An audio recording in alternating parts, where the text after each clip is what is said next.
Welcome gamers, fantasy gamers in particular. Age of Wonders 4 was announced today, which is fantastic news. I've been waiting for this for years. I'll go through a little bit about my credentials, and I guess I'll call them credentials because I do feel myself as I do picture myself as somebody who really does know a lot about this franchise. I've actually played it ever since the very first game. It's been my favourite franchise of games. It was my favourite game when it first came out as well. It's been my favourite franchise by a mile for that time. For the last 25 years. It's been a long time, and a great time with the game as well. Absolutely love it. And so when Age of Wonders 4, with the announcement today, this is probably the most exciting announcement that I've actually had for, with the game for many years, which is sort of funny because last year was an incredible year for gaming. So this is definitely going to be in my most anticipated games of the year, if not the most anticipated game. And I thought what we'd do is do a really deep dive on the announcement show that was done just a few hours ago. And so I'm just going to go through and really pick apart everything I possibly can with all the little clues that we get about the changes to the game that we can sort of glean from things. So I'm actually really excited with what I saw, like super excited. There were certain aspects that I thought that they would take things a different way than what they actually have. So for me, that's quite interesting to sort of try to figure out, okay, well, how does that apply? How do they take the lessons learned from Planetfall into Age of Wonders 4, and I think I can get my head around what they've actually done with that. Like the mods, for example, in Planetfall were a real big change in that game over the other Age of Wonders games, and I was wondering how they would actually balance all that sort of stuff into the new system, and it just looks incredible. I've really got to say it's just incredible. Before I get started, a big special thank you to my Patreon supporters or anyone else that supports the channel in whichever way, whether it just be through likes and subscribes or through commenting, through the buying merch. Again, I'm sort of wearing my own merch at this point in time. The good old DasTactic t-shirt, including the mugs. Anyway, I won't make a big song and dance about it, but there we are. We've got some merch available to you as well. So anyway, thanks guys for the support that you do provide the channel. It certainly makes a big difference. Anyway, what I thought we'd do today is go through the announcement show. Now, the announcement show does show the actual launch trailer, so we'll have a look at that as well. The launch trailer doesn't really do much for me, to be honest, because it doesn't really present the information that we're looking for in the actual game itself. And so the launch trailer for me is nice, it's fluff, but it's not information. Whereas the actual show showed so much stuff in here, and you can see that when they were recording it, they had to pick the absolute best bits to sort of condense it down into I think it's a 40-minute show. So this will probably go for a good hour or two, to be honest. So just strap yourself in. To make it easier, by the way, what I will do is I'll go through, when we're talking about a concept, I'll actually go and try to sort of put a along the bar, sort of the bar that we're sort of seeing through there will be an index of, so I'll split this thing up. This will be part of the introduction with what we're talking about through here. And now we'll probably be talking about the actual trailer, so we'll look at the trailer. Let's just go and do that one right now.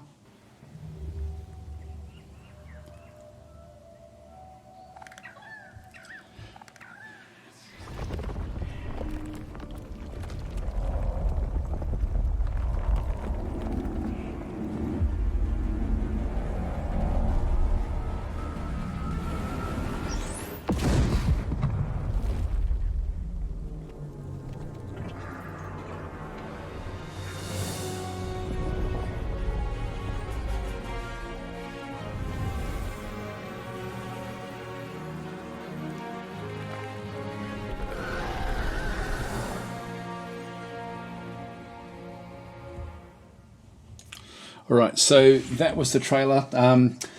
It's interesting because it's not a 3D graphic sort of a treatment. It's sort of a lot of it's showing gameplay footage in amongst the sort of almost like a sprite type animation sort of sequence. It may be 3D, but it's sort of done in a different sort of style. Which again, I like it. I love the I'm a graphic designer by trade, and I must say I do enjoy actually. Where is it? It's back here a little bit. I do like the typography that they've done for it, which doesn't mean much, but it's just one of those little things that sort of does make. Now this is a real almost like a callback to the old Shadow Magic sort of style of the feel of it. The graphic feel of it is actually does feel old, as in the old part of the franchise before Age of Wonders 3, which I like. I like the feel of that because it promises something without actually going overboard, if you know what I mean. Like and there's a few little hints to those eras as well, like in the even in the set that they've actually used. Yeah, it's just that's a really nice font treatment, I've got to say. I really like it. I like that one a real lot, because quite often game graphics, just like particularly nowadays, are not really crafted. This is crafted. This is very, very beautiful. So anyway, not that I want to go on and on about everything, but I do like the typography in this particular treatment for the actual logo itself. It does look good. It looks very, very good. Anyway, we'll just let it go through. Again, we'll be having a look at the actual at the style. This one does give like a few different sorts of styles of the way that things do work. What I'm interested in through here, and because we don't get to see much in the way of actual sieges, and this is actually a siege, the scale of the actual ground itself is larger than what it has been by the looks of things. So I'll pick apart the things I can pick apart. So it's looking like the actual the scale of the actual combat is so I think you get into the combat faster through this sort of system. The actual the wall itself certainly looks much smaller than what it was in previous games. So I'm interested to sort of see how they manage that. 1, 2, 3, 4, 5, 6, 7, 8, 9, 10, 11, 12 by the looks of things at this stage, or maybe 11 different groups. Now that would mean that there's like at least two groups coming in to do the fighting, and it looks like they've got a similarly like another group in through this side. So it looks like all of the forces are then sort of packed into a smallish area, and I think that'll be a good thing. That's going to mean that the actual combat itself will sort of you'll be into it a bit faster. Now, what that may mean is that it may be more difficult to actually establish the way that you want to approach a battle. So I'm sort of hopeful that there may be some way to at least arrange your forces before you start. That's always been a problem in Age of Wonders games, is where you haven't really been able to position your forces where you would want them in the line. So hopefully, I'll go through those sorts of things as well, the little desires that I actually have, because I could see this being quite a difficult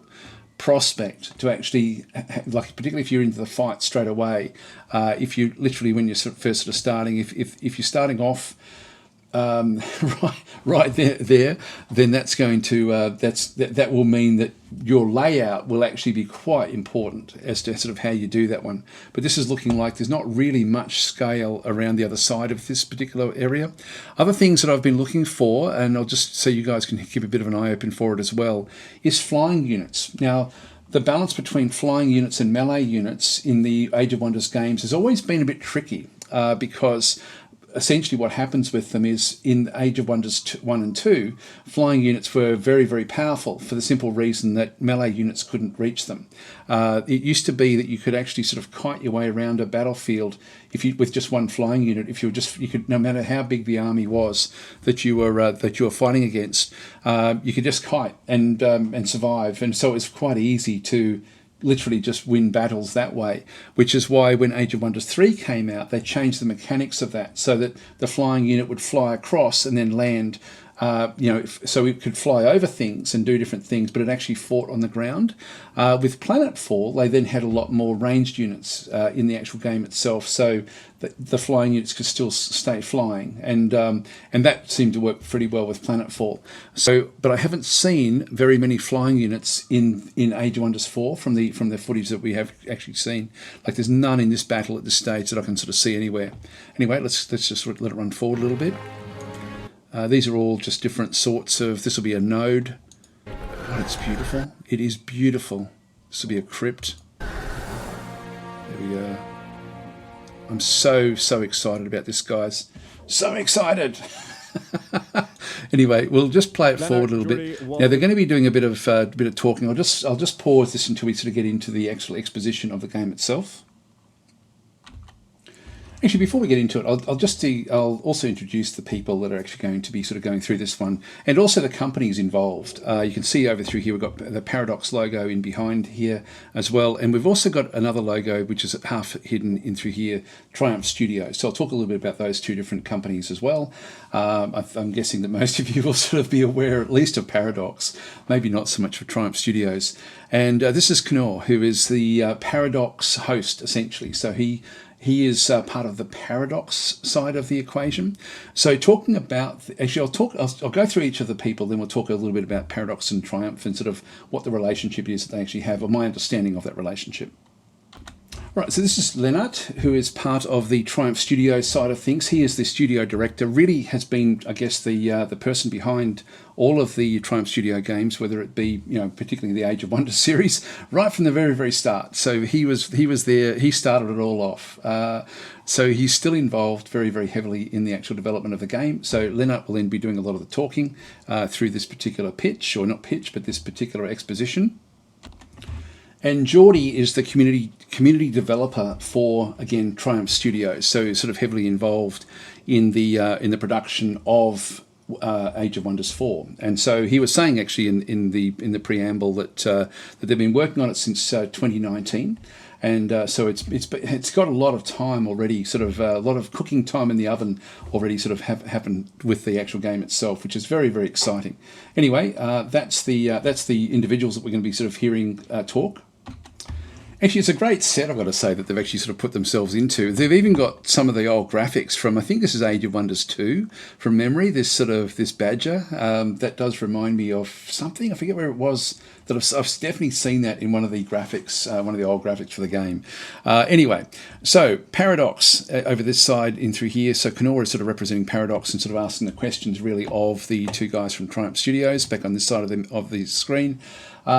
Essentially, the relationship that they have is Paradox, of course, are both a development company where they develop their own games, and they're also a production company. They produce games as well, and so they work with different different developers.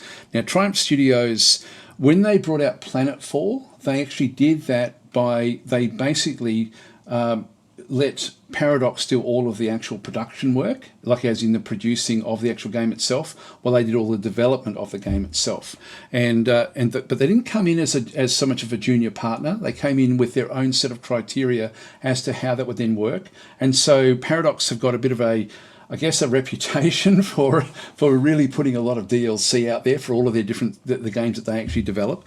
And look, I'm not going to go into the pros and cons of whether it's positive or negative, but I know that I know a lot of you do get frustrated by the amount of DLC that does come out of Paradox. And when Triumph Studios actually then signed the deal with Paradox, the biggest feedback that I sort of saw as a member of the community was the fear that all of a sudden the Age of Wonders games that not everyone, but all the people in my little sphere who have played the game for 15 or so years at that stage, or even longer actually, they were fearful that it was going to the model was going to change, and it would change the nature of what the Age of Wonders franchise was for us, the players. And the response from Triumph was no. What big part of the deal was that they specified up front how many DLCs were going to be done for Planetfall, and they did actually they did it exactly what they said. I think they said there was going to be 4 DLCs over the course of its life, and it's funny because at the end of it, everyone's saying, "Oh God, we just need 1 or 2 more DLCs," So it was sort of one of those funny things where they made a commitment to their community right up front to say, "No, look, part of the deal is we're going to limit this." Now, I haven't seen any information about Age of Wonders 4, whether that will be under the same sort of restrictions that Triumph Studios is wanting to sort of try to protect that DLC amount. They certainly haven't promised anything, but I can understand with Planetfall they had to specify exactly what they were going to do. In this case, they haven't done that with Age of Wonders 4 yet anyway. And I sort of hope that they don't, but I also hope that they don't go overboard with the DLC. I don't think they can, actually. It's sort of one of these interesting things as we get into it. You'll sort of see what I mean. So that was one of the big fears, was when Triumph actually did join up with Paradox, that the nature of the game would change through a bloat of DLC, which didn't happen with Planetfall. I'm hopeful that it won't happen also with Age of Wonders 4. So, look, ever since that relationship was made, Triumph wanted Paradox to be able to then do the marketing and actually sort of help with the promotion and do all of that sort of background stuff with the actual game itself. And so I think it worked incredibly well for Planetfall. I think it really did sort of work out really quite nicely. So as far as I'm concerned as a consumer, I'm very, very happy with the relationship. I do have a lot of respect for both Triumph and with Paradox. And so, yeah, big ticks from me. But we, of course, don't know what the overall plan is in terms of DLCs for Age of Wonders. All right, let's listen to Lennart's description of Age of Wonders, what the franchise actually is. And he also gives some little clues as to what's going to be special about Age of Wonders 4. All right, so Age of Wonders is a fantasy strategy series where you build an empire, fight tactical battles, and the core experience is centered about you, the ruler, sort of you rule a fantasy empire as a all the Age of Wonders have had that same approach. That central aspect to the next level in this game. You can create your own faction, your own race. That's cool. Anything goes from Toadman to Ratman. And by researching tomes of magic, I think we have 50. We have over 50, 54 at this point, and they come in all kinds of flavors. Tome of Cryomancy, Tome of Pyromancy, Subjugation, Teleportation, Vigor. It goes in all directions. Yeah, so if you want to... Now that is massive. This replaces so much of what we saw in Age of Wonders 3.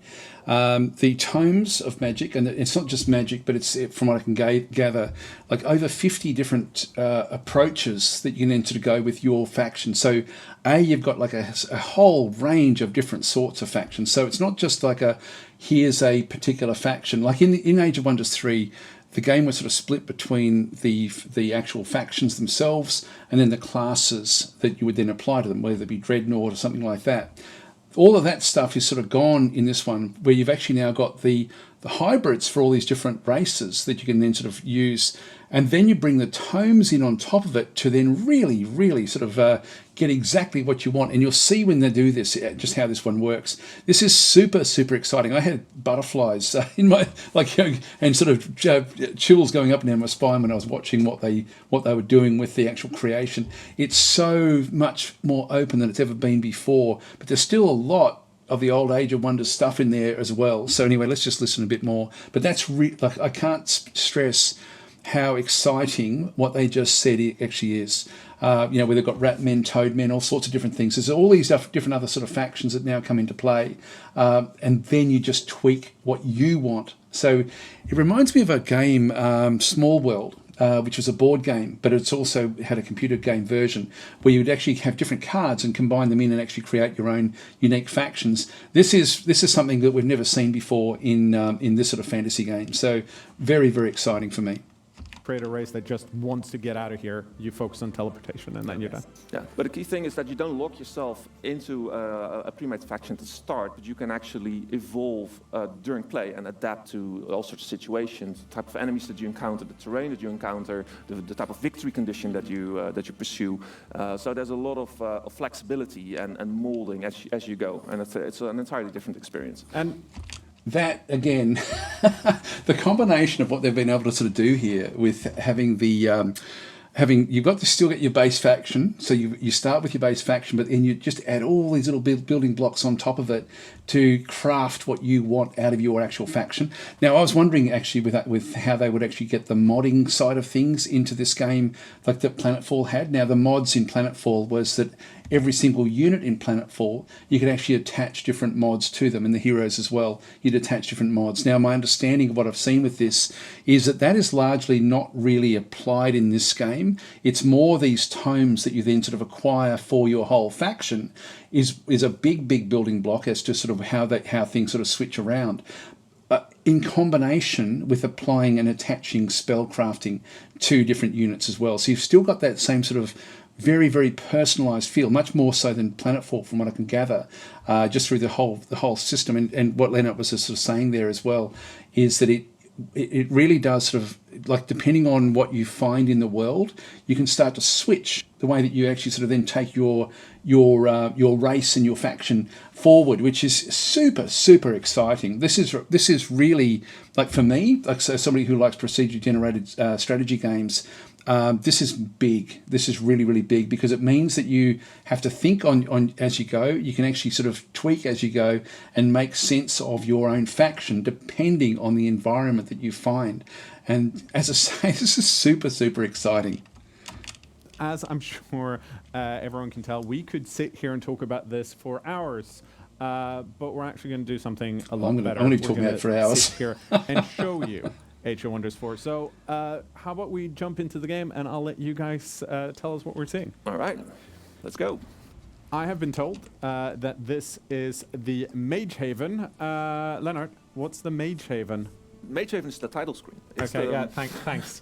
It's the place between worlds where the wizards converge and plan their invasions to the various worlds that you can travel to.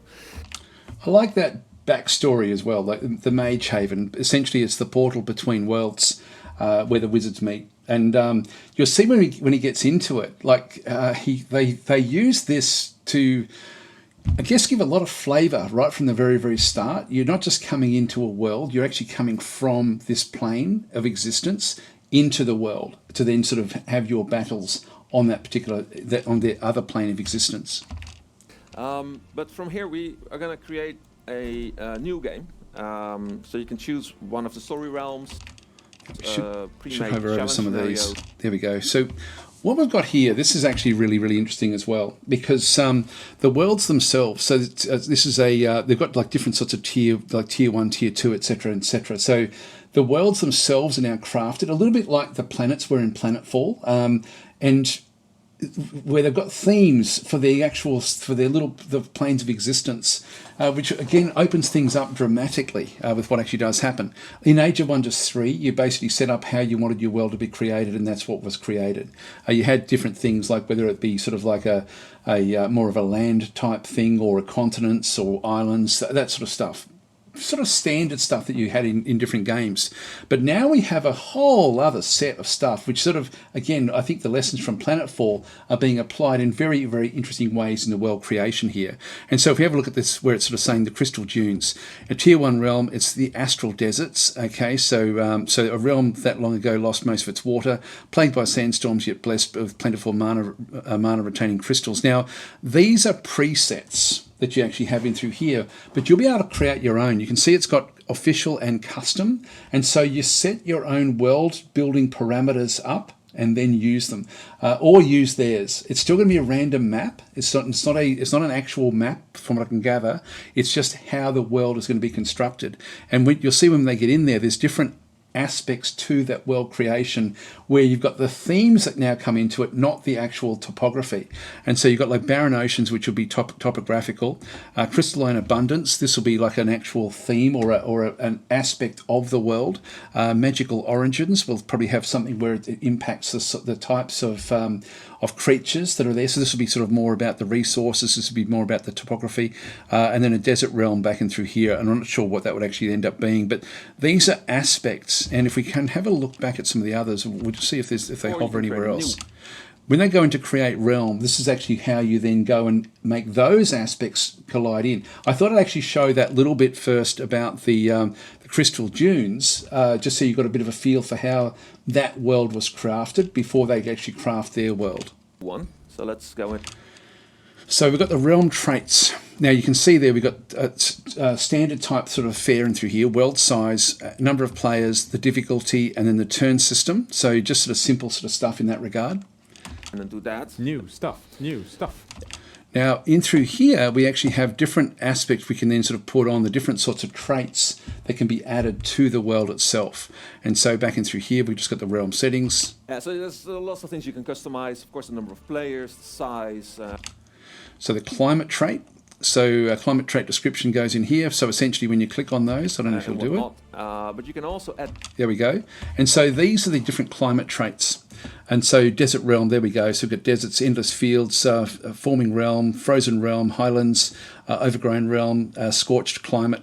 So I guess things that we've, again, just a different feel of the actual plane of existence that you're sort of going into. Traits to these... So here we go, highlands, saying this world features plenty of highlands and mountains. And so this is topographical. To these worlds to make them, more unique and sort of like to tell a story about. This is inhabitants trait, and so these are the different sorts of things that would then sort of be the forces you will find on the actual on the sphere itself. The thing that you're playing. Some of them. Then we've got presence trait, so Artisan Kings, Demon Prince, Domain of the Frost Queen. So these must be other sort of little aspects that then get sort of added into it. This one I think would almost be like part of a quest system, from what I can gather. Very advanced, but let's just pick Highlands for now. So that's all they selected, was just those two. They didn't actually go and put anything tricky in for the inhabitants or the quest. I'm guessing this is like a quest type of system, just because I've seen this graphic used elsewhere in the game, in some of the other things that I've actually sort of seen through there. But again, the customization is different than what it's ever been before, and I like it. It feels more personal. Like it's not going to be massive maps. So I think the games itself I'd love to know how many players they can actually have, but it looks good. It looks very good. And go in. Now these are the factions that you actually have. So you actually have like Destined Humans, First Elves, Bloodfang Orcs, Mountain Dwarves, Arcane Tigers, Wholesome Halflings, Corrupted Goblins, Fiendish Rodents. And so you can see there that the adjective that's been applied to them in through here is not like a dreadnought elf or a sorcerer elf or anything like that. It's not actually a class. It's actually a designation of or a description of the actual group itself. Now, I was actually really hoping that halflings weren't going to be in the game, but they are. Now, one thing I'm actually, which originally I was thinking it's going to be the same sort of thing where halflings will get the luck, and so they'll have a luck aspect to them. I don't know if that's the case in the game or not. I'm sort of hopeful that it's not, or if it is, that it can be changed. I would also, one thing I would love in the game, absolutely love it, would be to actually have like an exclusion aspect when you are creating worlds, like in some sort of advanced setting where you can actually go through and say, I do not want to have halflings in the world. Please do that. Just so that you can actually really sort of tweak because I hate the halflings, like as you all know, or if you follow my channel at all, I absolutely loathe them from this game. It's the worst adaptation of any halfling I've ever seen in another game. I love the game, but I hate the halflings with an absolute passion. And unfortunately, fortunately, there's been mods that have sort of been able to tweak what they do, but I absolutely loathe them in Age of Wonders 3. But I think, and I'm sort of hopeful that there will be a way of having them still make sense in this particular game. I don't know if that's true or not, but it's interesting because they've now got different rodents, they've got toads, they've got all sorts of different things that now come into it. And so this is their library. There's going to be a lot of customization in here, as you'll see. Like in the previous game, you essentially had the customization of your type, whether it be like human, elf, orc, etc. You then actually had your class, whether it be like dreadnought, sorcerer, necromancer, those sorts of things would come into it as well. And then you actually had your magical aspects as well, like which would then sort of change how you would then sort of apply magic to that particular group. So you had like 3 different aspects to it. Let's have a look and see what we've got in this one. Here we have the same graphics that we've sort of seen in the other one, so they have actually recycled the same graphics. I'm not going to begrudge them that. a list of rulers. You can pick a pre-made. Now here we go. Just wanted to have a look to see what we actually had through here. Now we've got now that there. I don't know what that is, and I don't know what this is. I've noticed it on the screens during the game, and so I'm not sure how they apply. They're using the Tome of Warding. Again, 50-odd tomes, more than 50 tomes of different sorts of approaches. This is sort of like a bit of a combination between the magic and also the class. So it gives you a lot of aspects in through there. And then the starting equipment that they start off with is sort of interesting as well. So it's not as defined as the classes that we have in Age of Wonders 3, but there is a lot of customization we can do in through here. One. For example, we have very cool cat people. We have looks more, great too. Traditional human feudal lords. There is toads. Yep. Yep. Toadmen, disciples. Back in through this side. Deep dwarves. Yes. We've got rat people. and so on. But of course, creating your own faction is... This is incredible. Look what we've got through here. Dwarf, elf, goblin, halfling, human. I don't know what the star there is. I'm guessing it may be just, look, you know, we suggest that you start off in here. Mole people, orcs, rats, tigrans, toads, I think it must be the one underneath there. Looks like there's only one more in the list. So 1, 2, 3, 4, 5, 6, 7, 8, 9, 10 different starting factions. I forget what Age of Wonders 3 started with, but this is big. That's just for your faction group. And then you sort of you craft it from here. It's the coolest. It's coolest and it's the newest, right? It's the newest. This is not something that has been in Age of Wonders before. No, you can actually create your starting race in this game. So you pick by choosing your form first. Yes, your form is the physical shape that your faction takes. And we have many different forms, several coming from our earlier entries. As we saw, we have the Tigrans. Toad was the last. Rats, but we also have the elves, the humans. The orcs. We have the orcs. And besides the form, it also defines certain physical attributes about you. Oh, we missed it. It did say that. Hang on, there we go. So these have got like aspects. Unfortunately, their screen is covering it, and then my screen is covering their screen. But they do actually have other aspects down in here about the actual racial aspects of what they do. This is one thing I was dreading when I saw halflings. I was dreading seeing it there because I wanted to see if luck was one of the aspects that is native to them, and I'm hoping it's not. I hate the luck mechanic in this game, by the way. Great for fighting enemies up close, so they're ferocious. And the effects is deal plus 30% damage via retaliation attacks and opportunity attacks. And so we can sort of see that each faction is going to have its own set of native abilities. And I'm guessing, I'm dreading and guessing that halflings will actually have luck. It's the only one I'm really worried about, to be honest. I really dislike the halflings. Did you know that? In this case, orcs, they are strong and they're ferocious. But we could if we wanted to.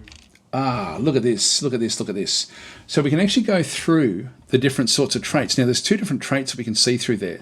So we can actually, so they've got adaptable, arcane focus, cold-blooded, defensive tactics, elusive, fast. So ferocious is one that has been sort of applied by default to the orcs. But you don't have to have them applied. You can have ferocious halflings if you are so inclined.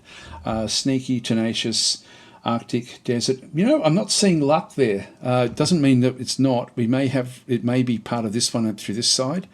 Looks like there's something else up through there as well. I just don't know what's on this other side in through here. But that's, again, the customization is going to be incredible. Absolutely amazing. To swap these for whatever else trait we want. Yes, if in you that want, same slot. If you want orcs that are extra hungry, you can do that. Extra hungry orcs. Swarming orcs and whatnot. But let's go for these guys. And so then we have the culture. So the culture is actually different as well. And this is actually really interesting. Now, I think that these are sort of attached to the different tomes that you actually have. And I guess the classifications of tomes that we sort of see. And I think that this one here is nature. I don't know if this is like balance. This one over through here. So feudal looks like, let's just call it balance for now. One nature, one balance would be sort of like the feudal culture. It looks like you may be able to choose your own as well. But anyway, you've got like barbarians who have got like expansion and nature.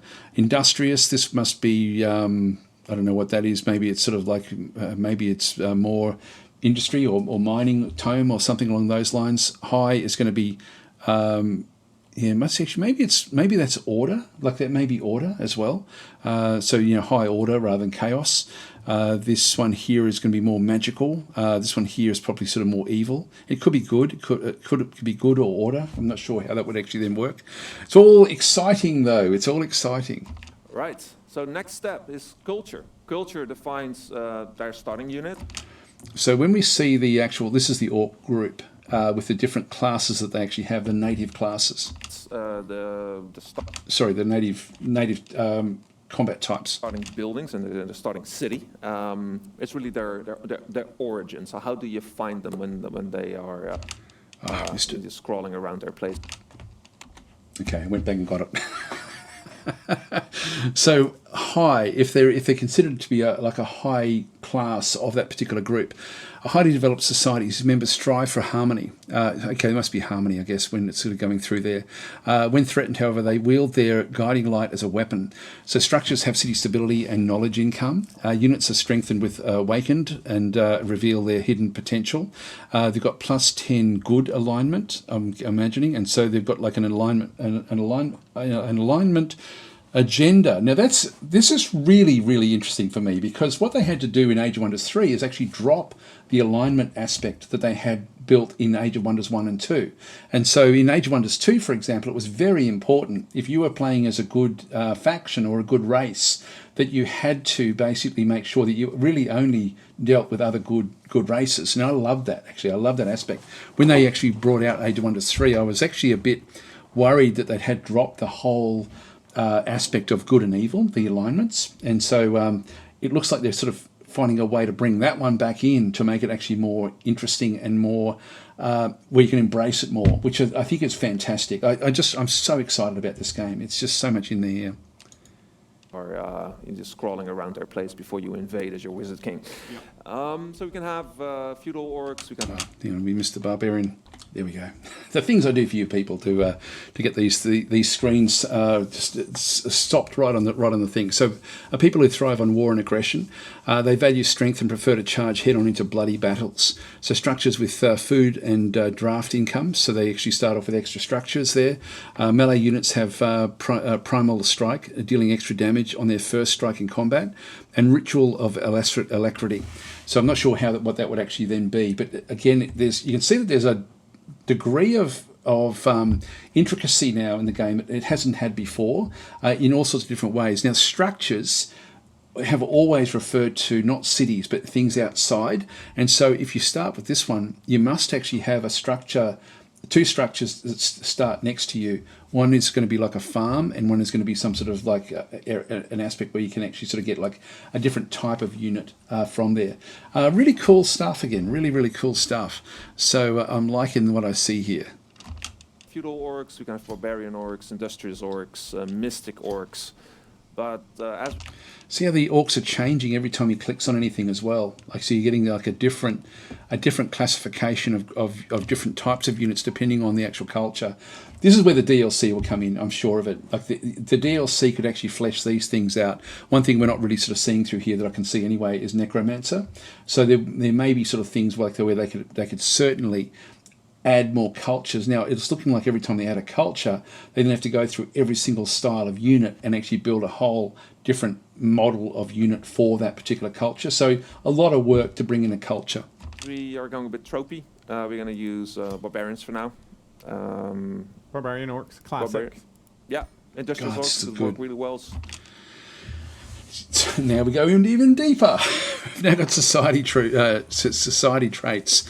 So we can sort of see again what different sorts of things are being promoted, like whether it be like I'll call it order, expansion, magic, nature, and so you've got like different sorts of things in through here. So you've got like chosen uniters, devotees of good, and so these are good aligned. These are through here. I've got the prolific swarmers. This must be expansion. Ritualistic cannibals is an evil trait. Ruthless raiders is an evil trait as well. And so we've got like these are actually interesting as well. These actually do sort of tweak things as we go. Ancient wise ones, gifted casters, mana channelers. So it looks like we've got 3 society traits to choose from in each of the actual classifications, like in each of the actual tome directions, I'll call them that. 2. We have here a next step, which are the... All right, I've just gone back to actually have a bit of a look to see what we can see from this particular screen. So ancient wise ones in through here. So they have been around since the start of history, honing their minds in the pursuit of arcane knowledge. So effects, when a tome is unlocked, a random skill from the tome costs minus 50% knowledge to sort of then unlock that or to research it, I guess. Starting bonus, 1 random research skill are already unlocked, and they've got a skill called Arcane Keepers.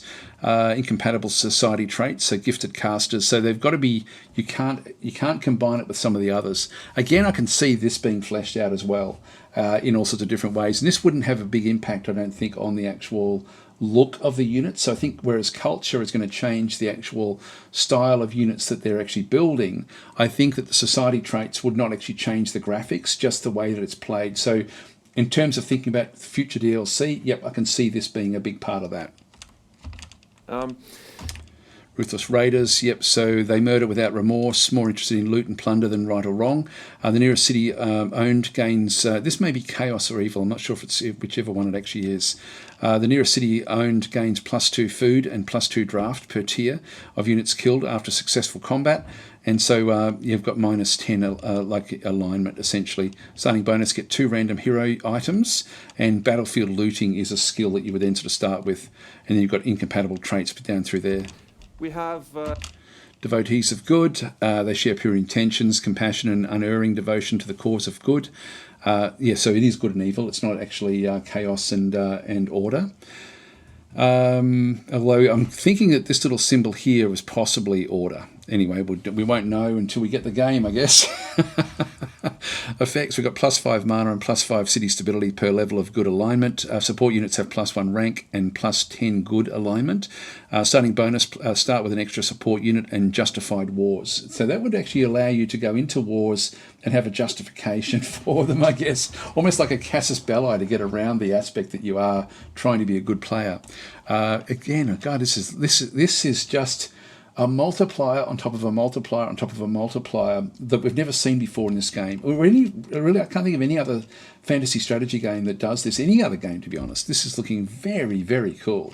here a next step, which are the society traits. Yeah, we've already done that one. So there's a whole bunch of them, and they basically allow you to tweak your culture. There we go. Ritual cannibals. They believe both in the spiritual power of life and the value of a good banquet. So cities gain the ability to perform the ritual sacrifice. So you actually have a sacrifice 1. So that's actually that little symbol there possibly will show up in the in your resource bar somewhere. Population to instantly gain +20 Imperium and 200% of the city's mana income.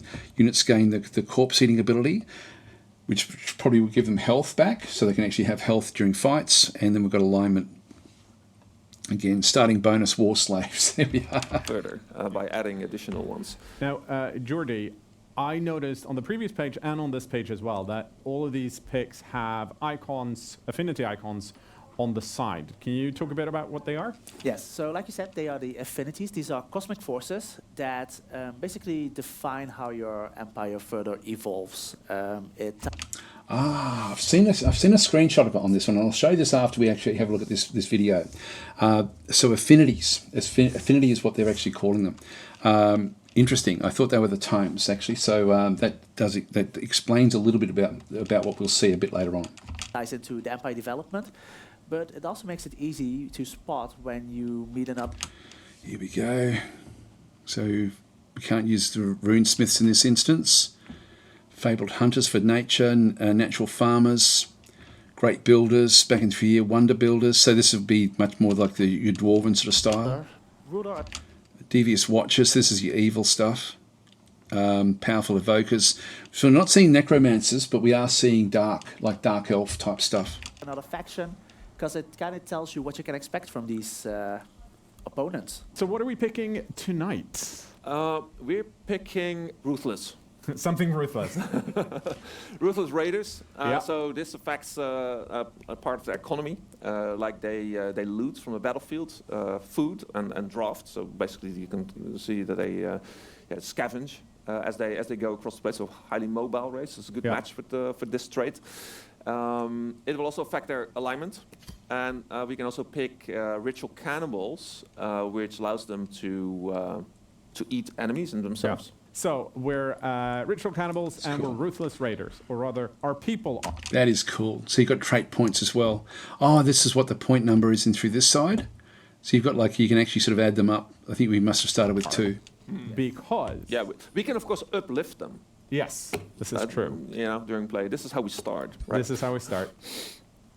All right. So next step. Sorry, that whole aspect just before that is mind-blowingly interesting and good. That alone is really what we've got that we need to sort of have a bit of a look at through here. Okay, so now we choose our tomes of magic. As I said, there's about 50 odd in here. This is really amazing. So tomes of pyromancy. Now this is I'm guessing, I don't know if this is expansion, I don't know what this actually is, but it's a tier 1 of whatever this aspect in here is. Specialise in high fire damage by inflicting and exploiting burning. So you end up with like a small group of starting spells that you can actually then go and start to research, I'm guessing. So this has got a chaos, this is chaos. So +2 chaos affinity, so that's the chaos symbol through there. So it must be chaos and order. Okay, wow, this is, they've got good and evil, and they've got chaos, neutral, and order as well, all combined in a much more nuanced way than they've ever had it before. They've actually brought the things that they dropped from Age of Wonders 2 back into Age of Wonders 4 in a really fascinating way. I'm so excited about this. What have they got? Ritual Pyre. So these are initial bonuses, searing weapons. So this would be something we apply to different units, I'm guessing. And I'm not sure what this actually is in through here, what these symbols are. So we're on the tome page. We talked about tomes previously, that there's 54 of them, meaning a lot. That's a big number. And now we get to pick. Tomes of the Horde. Again, a chaos tier. So we've got turn your cheapest units into large deadly armies, specialised in summoning and buffing tier 1 units. So we've got things like Fury of the Horde, Houndmaster, Spawnkin, Blaze of the Horde. These look like these are attached or applied to your units. So these would be magical mods, essentially. These are the mods that we sort of saw in Planetfall, I'm guessing. Very, very interesting. So yeah, this is Tome of the Horde. And so it is spellcasting, but not spellcasting as we know it, Jim. This is spellcasting where we are literally doing buffs through the Tome of the Horde. Just one, right? Tome of Enchantment. This is one of these construction tiers. Actually, what is it? Materium. So materials stuff. Materium Infinity. Here we go. A Rune Carver's Camp. Sundering Strikes. We've got Seeker Arrows. Spell Tempered Shields. Sundering Blades. Awakening Tools. This is like, I think these things with the darker sort of symbols are the actual summons that you get, and then these are the actual applications that you can then sort of apply to actual units. These are your mods. Oh man, this is so exciting. Preview units with unit enhancements, enchantments, which is in through here. Specialise in physical damage. Great stuff. You get Tome of the Rock, another Materium affinity. So smash your enemies with forces of stone, specialising in increasing the defences and dealing physical damage. So this looks to be like a combat spell, like Rock Blast. Stone Skin would be a buff that you've applied to your units. Earthkin. I'm guessing that will actually buff your units as well. Summon in through there as well. Central Quarry, Obsidian Weaponry. This looks like an overall class that you can apply to your units. This is probably more like the mod aspect of Planetfall, and then these are just other buffs that then can be applied either in combat or maybe they're in combat. Maybe that's actually what you end up getting, where you sort of then can apply that sort of mod across to different things. This may be the cost of applying Obsidian Weaponry, but I'm not sure. I really don't know what this is. Tome of Beasts. So this is a nature spell. Nature Affinity, back in through there. Walk beside the animals of nature, specialise in summoning and buffing animals and become stronger when standing next to them. So you've got like Marker's Prey, Animal Kinship, summon wild animals. So the colour is actually related to the affinity that it actually has. And so, and a Wild Speaker must be a summons that then comes in as well. One gets one. At the start of the game. Man, this is good. I've missed the Roots one, but anyway, this is... Order. It is order. Okay, so this is rile up the fanatic population for a common goal. Use units with zeal and inflict condemned on enemies. So this sort of replaces the the religious side of the game. But again, I much prefer this than what they did in Age of Wonders 3. I never liked playing. I forget what they're called now. Theocrats. I never enjoyed playing them in any faction at all. They were my least favourite. Condemnation. So this is going to sort of allow you to then have extra bonuses, I would guess. Fanatical Workforce, that'll be applied to cities, I would imagine. Legion of Zeal, that'll be applied to a buff to units. Inspiring Chant. I'm not sure if the little shapes outside actually indicate anything. Summon a Zealot back in through here as well. And this would only be just the entry tier for this as well. This is Tome of Zeal, tier number 1. You've got Circle of Zealotry and Condemn. It would be sort of what you actually then have. You pick a look. Tome of Faith, another order one. Yeah, wow, this is great. Tier 1 tome. Tome of Souls, we now go into the Shadow Affinity. So harvest souls from your enemies and create undead creatures. Here we go. Here's the Necromancy. Specialize in expendable units and start your soul economy. So soul would be another aspect. I have seen this in some of the screenshots. Soul Harvest, Skeleton, Soul Collector. So a different way of playing again. Wow, this is incredible. This is just amazing. Soulfire, Soulbinders. Yeah, this is great. And this is just the entry-level stuff for this. That's Cryomancy, so specialise in dealing frost damage. So this is actually also a Shadow Affinity, and so frost damage is actually going to be in that particular realm as well. Ice Coffins, White Witches. I can see where the DLC could be added to this game, and I can see it being really fun and impactful. So I was worried when I saw so many different factions at the start that there wouldn't be a scope to actually enhance the game much after launch. But seeing all this sort of stuff, you can really see they could just add it like one extra tome into each of the actual different affinities that they've got, and have a heap of content. That way they could actually add another faction, but I don't know if they need to. 10 different starting factions and then all of these different customizations, just incredible. That's all for your magic use, and every tome show us contains more, a show number us of more. spells. Spells can be unit enchantments, world spells, frost summons, Combat spells. combat spells as well. Yeah. So I'm sort of like drawn to cryomancy because we're in Stockholm and it's snow outside. And people are like, it's cold. It's Yeah. just below freezing, so it's Right. t-shirt weather. It's Like, not very cold at all, but it's fine. Yeah. But this is essentially to take a gameplay term, right? This is part of a tech tree in a sense. Right. Yeah. So we're cold orcs. Yeah. Let's so go. we're building up. We're Yeah, sort so of they're going with spreading our cryomancy in this affinities particular into example. Chaos, Shadow, and Nature at this point. So 3 out of 6. And then Actually, what did he just say? I just want to hear what he's just said. He said something about 3 of 6. I'm not sure what that actually is referring to. we're building up. We're sort of like spreading our affinities into Chaos, Shadow, and Nature.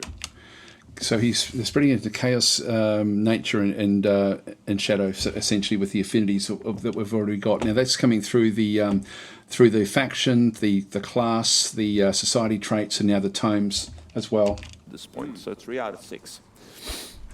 And then now this is interesting as well. What's your rules of origin? So the Godia type in through this side. I love the description that Lennart gives here. next step, we'll be choosing what sort of ruler we are. What is our origin? So you can start off as a... Now, I'll just read these. So all cities have 10% extra gold and 20 city stability. All non-hero units gain 20% experience and start with 100 relation with free cities. So this is actually where you are chosen from the ranks of the people on the plane that you're going into. A hero of the people, a champion who has good relations with the cities around them because they are from that world. Yeah.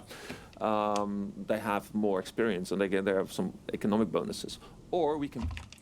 That's super interesting as well, to actually go in and actually choose between, I guess, like a champion of the people or an outsider. So a powerful wizard seeking dominion over a new realm. So all cities have plus 10 mana income, plus 5 world map casting points and combat casting points. So this is all much more about the actual mana and magic. So again, you can choose, you can tweak your actual starting style, which I think is brilliant. pick a returning wizard king. And they are less popular with the people because they see their people more as minions to have their own imperialistic ideals. But they make awesome spellcasters, and you don't need to be evil. You can be evil. Let's pick one of those. Let's pick a wizard king. Yeah. All right, so here we get to define our wizard king. Oh, look, our wizard king is a bit shrouded. Now, this is all just cosmetic, but God, it looks good already, doesn't it, really? Just the way that they've sort of done it. Like form, body type, physique, arm length, leg length, skin colour, skin decoration, the different pose that you would sort of then have with your different group that you've got in behind there. Head, eye colour, hairstyle. Looking great. Mm-hmm. There's lots of things here you can change. You can, of course, randomize your people. You can be of a different I don't know if they're going to show army. I don't think that they do in this from memory. race than your minions. If you're a wizard king, can you be that if you're a champion as well? No, you're always of the people. So here we go. Let's build a... Let's build something. I want to see something from a previous entry. Do we have any ice wizards or ice witches? I think we definitely do. Yes. Arctica. Right? Arctica. Let's go.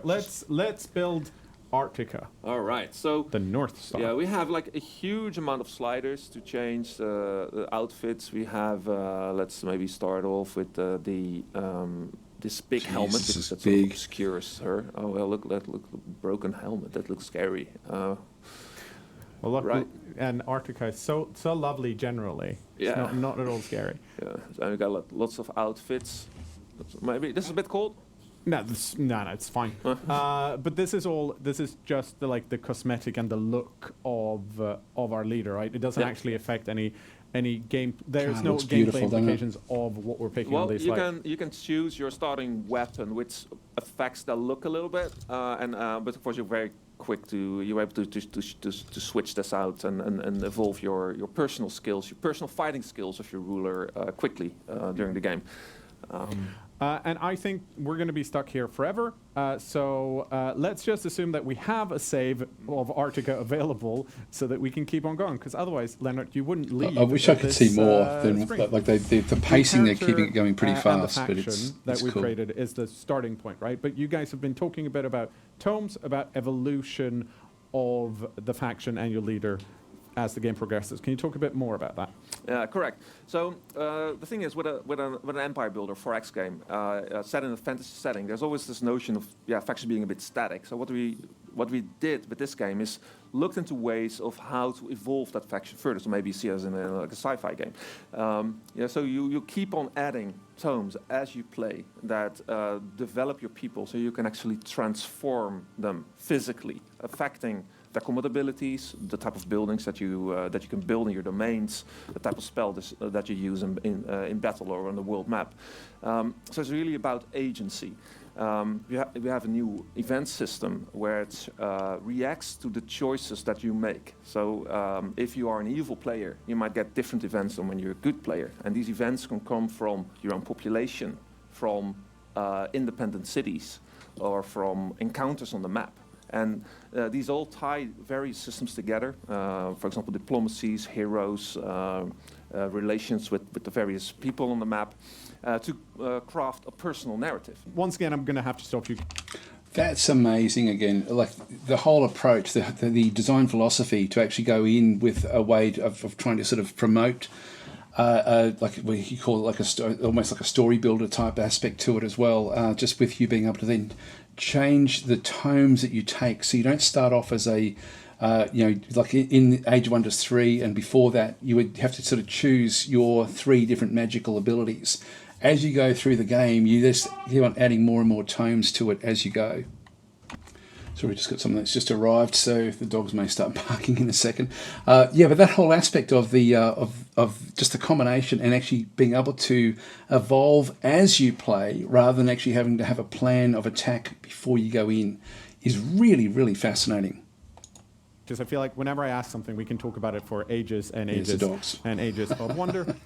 I'll pause. But All right, back again. Sorry about that. Bloody dogs. the pretend earpiece I have in my ear says that we should get back into gameplay. All right, so we've descended here.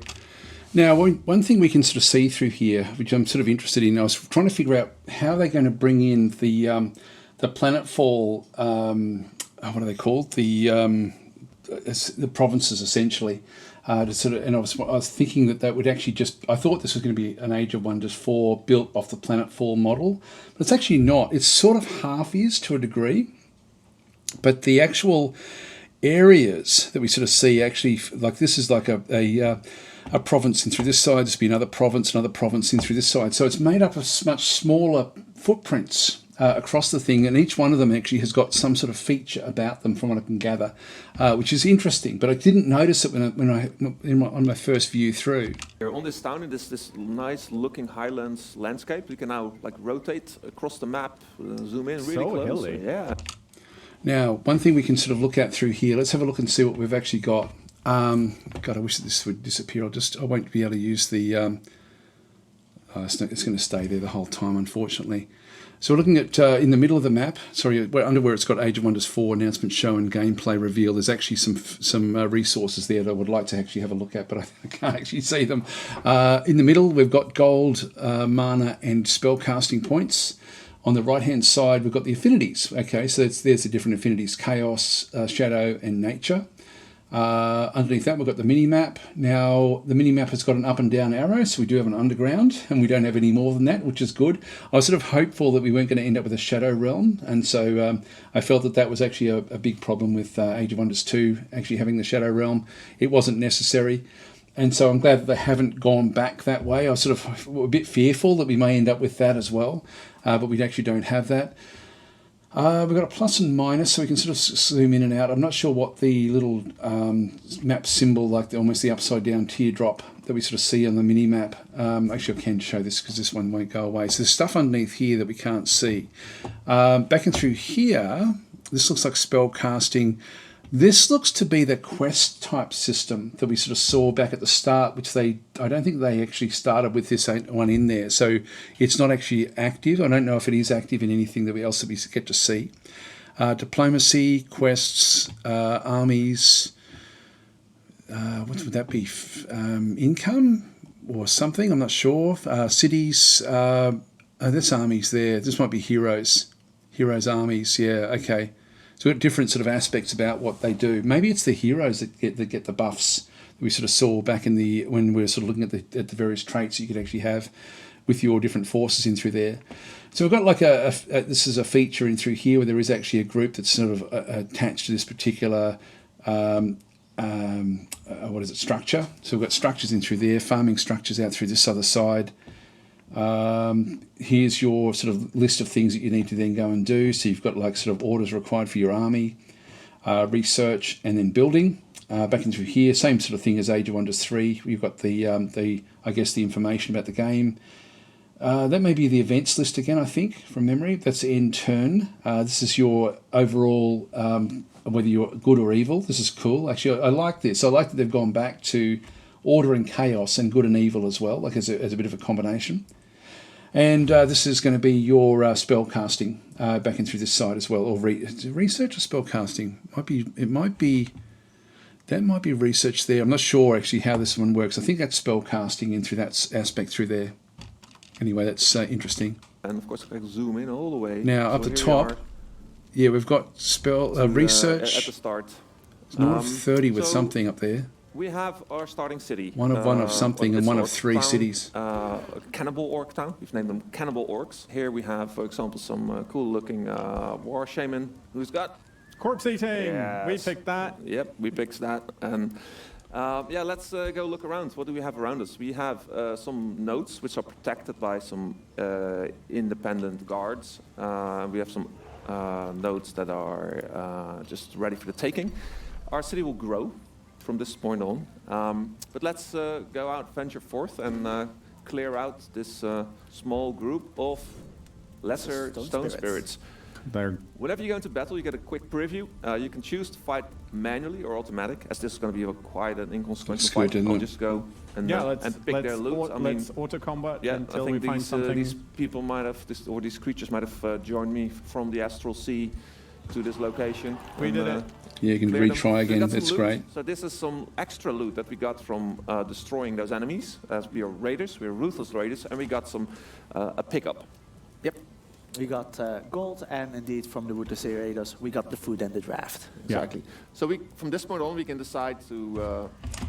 By the way, the classes now have got like just looking at the different classes that we actually have through here. We've got like a magic user, a melee, a skirmisher, so both melee and ranged, and in this case a scout type unit. Again, I haven't seen any flyers in the game.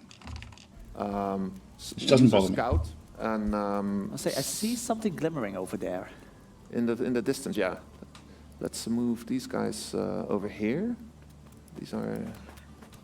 So still 6 units per stack, crystals, which is good. Let's get a feel for the lay of the land. Let's move one of our Cinderers south. Well, is there anything else we need to do on turn 1? We need to a couple of things. A couple of things that we need to do. Look, we have encountered a independent city. city who are ruled by Chieftain Durlock, Skull Splitter. So these 3 cities you can enter into negotiations. Let's see what we have here. So this is. I like the idea of that as well. Like it almost takes the NPC aspect of Planetfall, but makes it much more localized, and it's good. This is their town. This is our town, so quite close. And they are actually of the same race, because they are sort of this spin-off. So in theory, they should be friendly. Be friendly. Yeah. So they have we have some overlapping affinities. This is interesting as well, just to have a bit of a look at this one through this side. So we've got naturally good relations in this instance with this particular group. They oppose order. They share affinities as chaos. Back in through this side, you can sort of see that they've got like aspects of about how they actually treat. So very, very simple system of whether they're at war with you, whether they don't like you, and it will negatively sort of think about you. And you can do different things to then start to sort of move them up towards, like from combat through to neutral, through to, I guess, sort of cooperation, through to elite alliance, through to actual, subjugation, I guess, sort of, incorporation into your empire.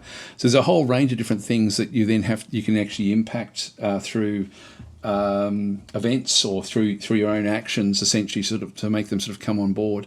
Very, very cool. Very, very cool. And so these have got like 3 chaos, 1 nature is sort of their overall. They're a free city at this point in time. Their relation, I think that must be, it's maybe their own happiness, maybe their own internal happiness. Happiness within all of the Age of Wonders games, or particularly in the fantasy games, has been quite important for a long period of time. And so it affects the morale of your units and also the production of your cities. And so I'm guessing that will be the same sort of feature that we've actually had before. Of course, and they are moderately happy with them. We can give them one of our whispering stones, which are like ways to communicate. That's interesting as well. So you've got like, unfortunately, we can't see these different things in through here, but we've got like a limited stock of things that will then sort of aid in our diplomacy. And so give a whispering stone to the free city to initiate negotiations. In addition to this, this will passively improve your relation over time. It's a really nice way of actually having like a diplomat. And so you've got these almost like the seeing stones from Lord of the Rings, like the Palantirs. This is how you then sort of create these interactions. And I'm guessing you'll have like a limited number of them. I wonder if that shows up, if that's what we're seeing at the top there. I'll let the game run forward again. Oops. This game and manipulate our one of one. So I'm not sure. This sets off the negotiation. Yeah, it is. If you look at the shape there, it's actually the one that we have underneath through there as well. And so we now actually have the Palantir or the Seeing Stone or the Whispering Stone is actually now in that particular area. So that's what underneath where the N is in and. That's what that actually relates to. So we only have one of them to give. With them, and over time we will grow and form cooperation and vassalage as time goes on. But the happier they are, the faster it goes. The faster it goes. Yeah. There's also something interesting here. This is the Forest of Woe, which is what we call an. So this is an ancient wonder. When an X counts as a research post, so we've got +5, and I don't know what that relates to. This thing in through here, it's like some sort of quest system. It's new for me. +20 research and -5 happiness by the looks of things, or growth. It might be happiness.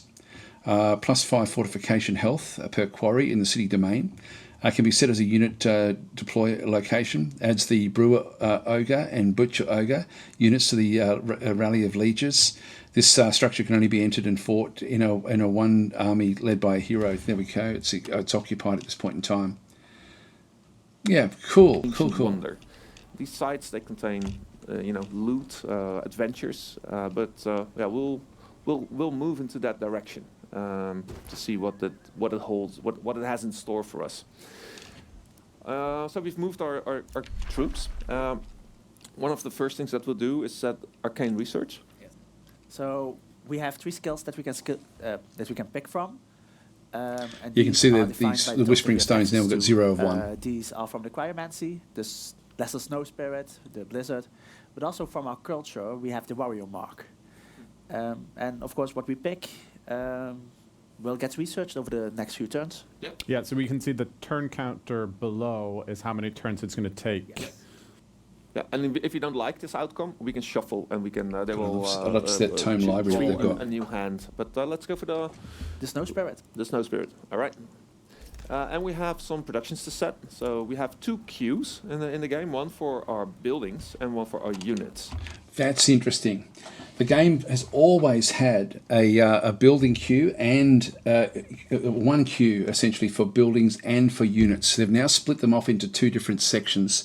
This is the first time that's happened. That's going to be really, really cool. It's going to mean that you can get armies like where you don't have to make the choice between the 2.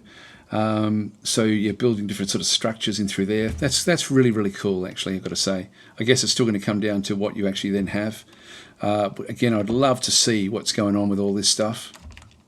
So maybe we should just, because we're going to be quite offensive, so maybe we should first invest in some units, because actually more units means more income Better as well. results. So let's spend that, and let's hold off building a structure for now.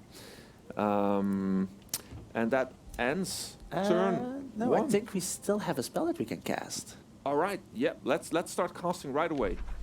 Frostblade. As a unit enchantment, this is the mods from Planetfall. So tier 2 unit enchantment makes base melee attacks of enchanted units deal +4 frost damage, -2 physical damage, +20% damage against frozen units. Affects units of the type polearm unit, shock unit, shield unit, fighter unit, skirmish unit. There we go. So we've got different. Okay, shield. So I was wrong about the melee. Melee is split between fighter and shield. You can use it on skirmishes, shock and polearm. Interesting. God, I can't wait to play this. This is a unit enchantment. Now it's got an upkeep per unit of 2 mana and 2 gold. That's interesting as well. And it's using 80 casting points and 80 mana points to cast this particular one on a unit. Which basically enchants every unit of a particular type. Yeah. Oh, hang on, every unit of a particular type. Ah, so this actually gets applied across all of those. I was wrong. It's not just per unit. This allows you to then, this is how you mod your, like if you have archers, for example, that you can sort of put something on, like a stun ability. The stun ability would be applied to across all of your archers in that group, I would guess, or not in the group, but across your empire. I don't know if it would actually still apply. Actually, it must apply to everything. This is really, really cool. It will take 2 turns, so we're going to start casting that right now, and it will trigger in 2 turns. We'll see the effect of it. All right, so I think that's it. That does indeed wrap up what we wanted to do. All right, so there we go. Turn 2. So we have our independence moving, enemies moving, and the second day dawns. So Let's we go skip in forward here a bit. and continue our exploration efforts. So this is our scout units. Scouts, they can see further. It can also be buffs with their own class of spells. And what do we have here? This is, fire giants, inferno hounds.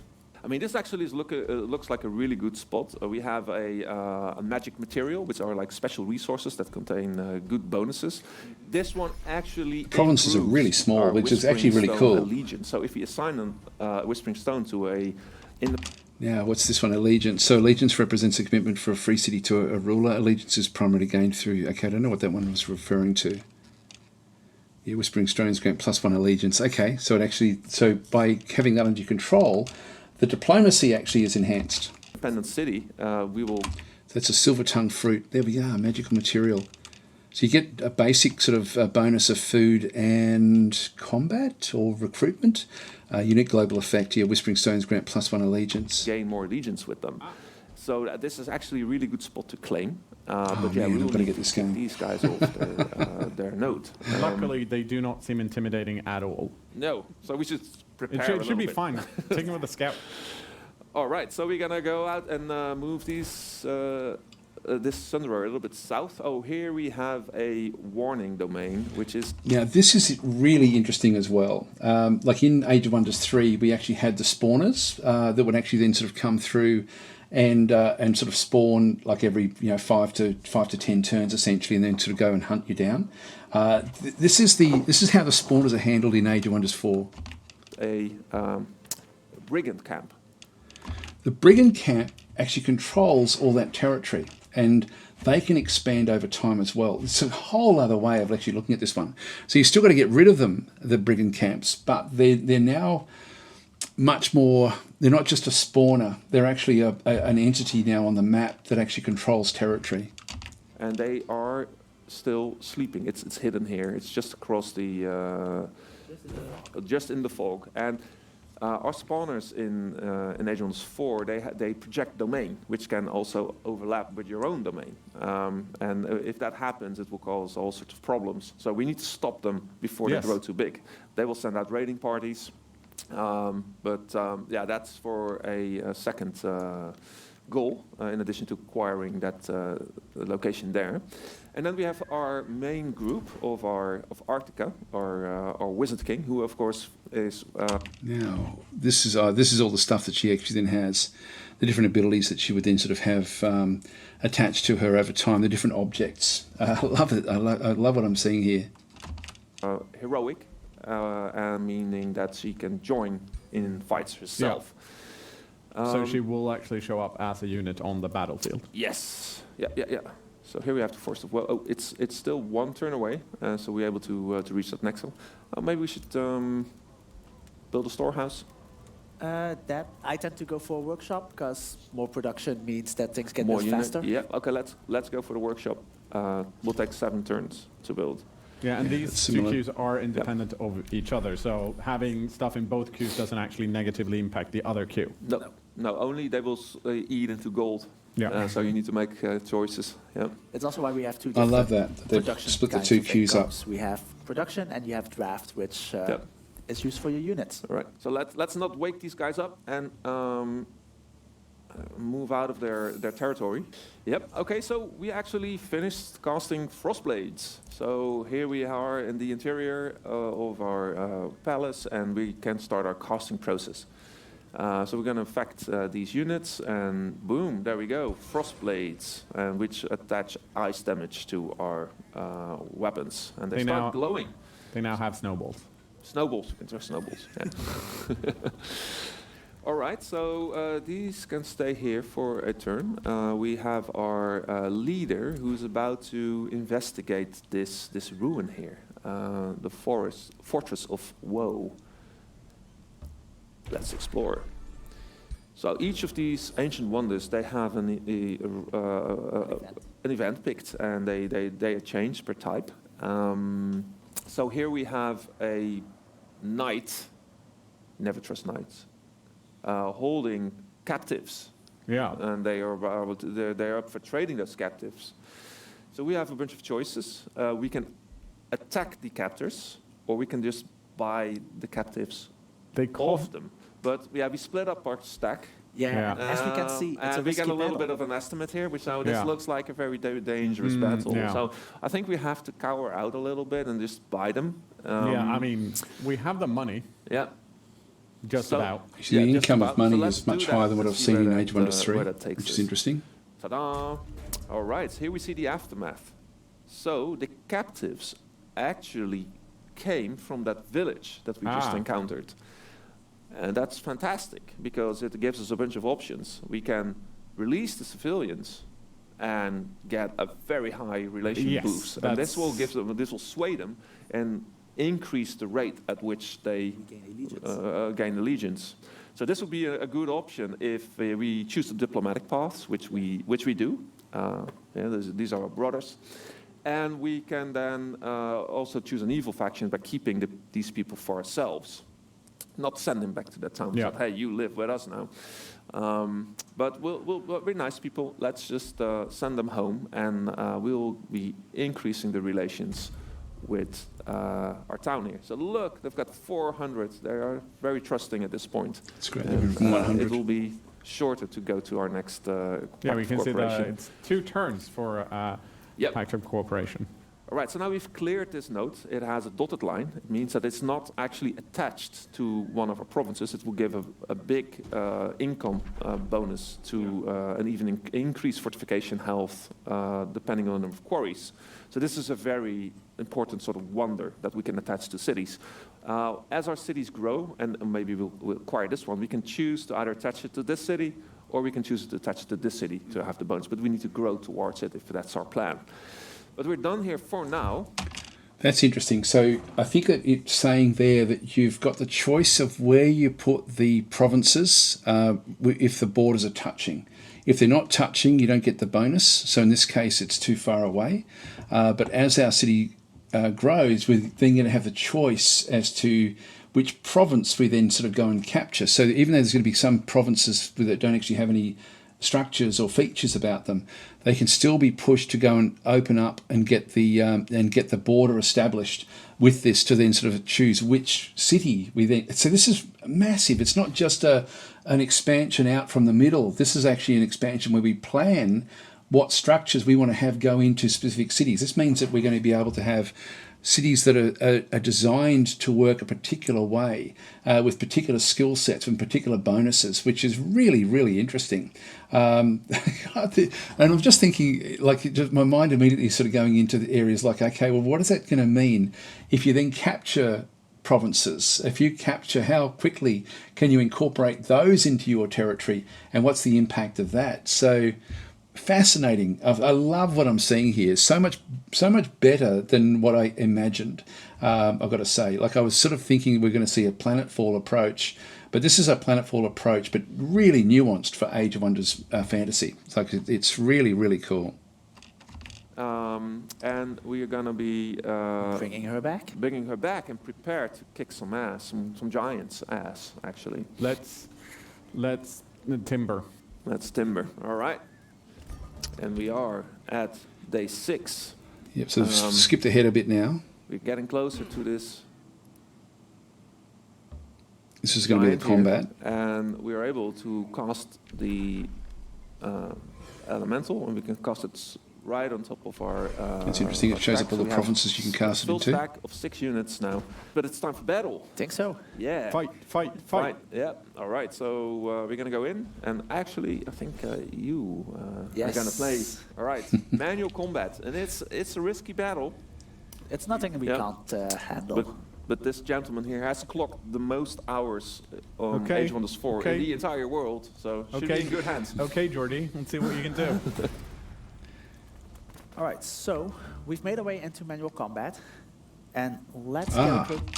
That little symbol is leaders. That's your actual leaders then in through there.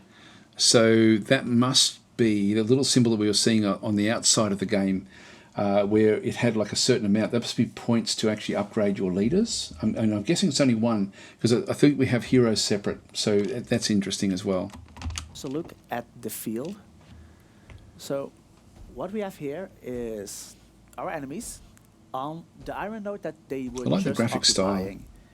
And as you can see, they're moving into a choke point here. And we're going to see if we can abuse that. So I'm first going to move my units forward. And each unit has a specific role. And these roles are very visible on their unit.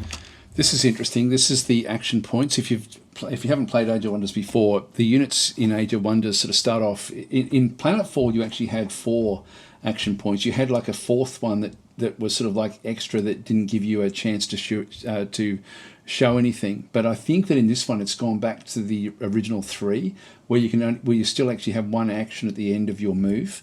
I'm not sure why they changed that. I quite like the Planetfall one, but I think the scale of the actual battles are a little bit smaller than what they were previously. It looks like the scope of them is a little bit sort of smaller. Certainly the images look like they're a little bit larger than what they normally are, or what I'm used to with Age of Wonders 3. And so you can see through here, when you hover over different areas, it's showing you the action points in here, not in terms of the actual, it's not changing the border color, which is what it used to do. Banner by the little icons. So I'm just... Yeah, I don't know if that means anything. He's got, I don't know what that little 1 is in through there. 1, 2, might be the class of unit, potentially. Like a tier 2 unit, tier 1 units back in through this side. Yeah, I'm not sure what that's I'm gonna doing. move my units into position a bit, It's the magic user. and then we're gonna talk for a little bit about what they do. So we have this shield unit, which has as a defense mode. Here we go. So you've got different sorts of the different abilities down the bottom through here. It projects an aura around itself, and that aura provides additional defense to any unit in there.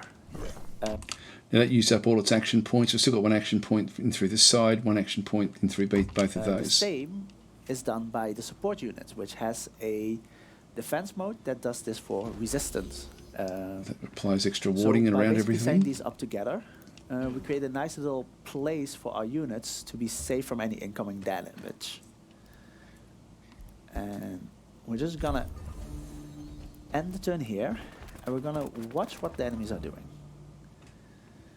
So as expected, they're moving into the choke point. Now first I'm gonna start off casting a spell. This is Ice Coffin, and it has a chance to freeze units. And the reason why I want to do this is because 90% chance to freeze this particular unit at the back. Now the unit at the back, I'm not seeing what type it is. Ranged unit, and ranged units are It's saying it's a ranged unit. a pain when they can attack from a distance. Okay, it must be magical range. I'm guessing magical attack. So by freezing it, we're just essentially trying to lock it And then these are fighter units, and this one here, I don't know what that is relating to. down and give us an extra turn of managing damage. Tier 4. That seems like it worked out great. Luckily, it did. What's interesting here is that in the other games of Age of Wonders, you used to get doom stacks of tier 4 units, and so the tier 4 giant through here, it's looking like we can go in with tier 1 units and have them still useful. And this is really, really important. Planetfall did this very, very well, and it looks like Age of Wonders 4 is it's rebalancing what actually happens with those big tier 4 groups. Hopefully we won't end up with the stacks of doom that we had in Age of Wonders 3. So I'm gonna take this warrior, and it has a special ability, Shield Bash, which is gonna, if it triggers, it's gonna stun the giant, basically locking it down.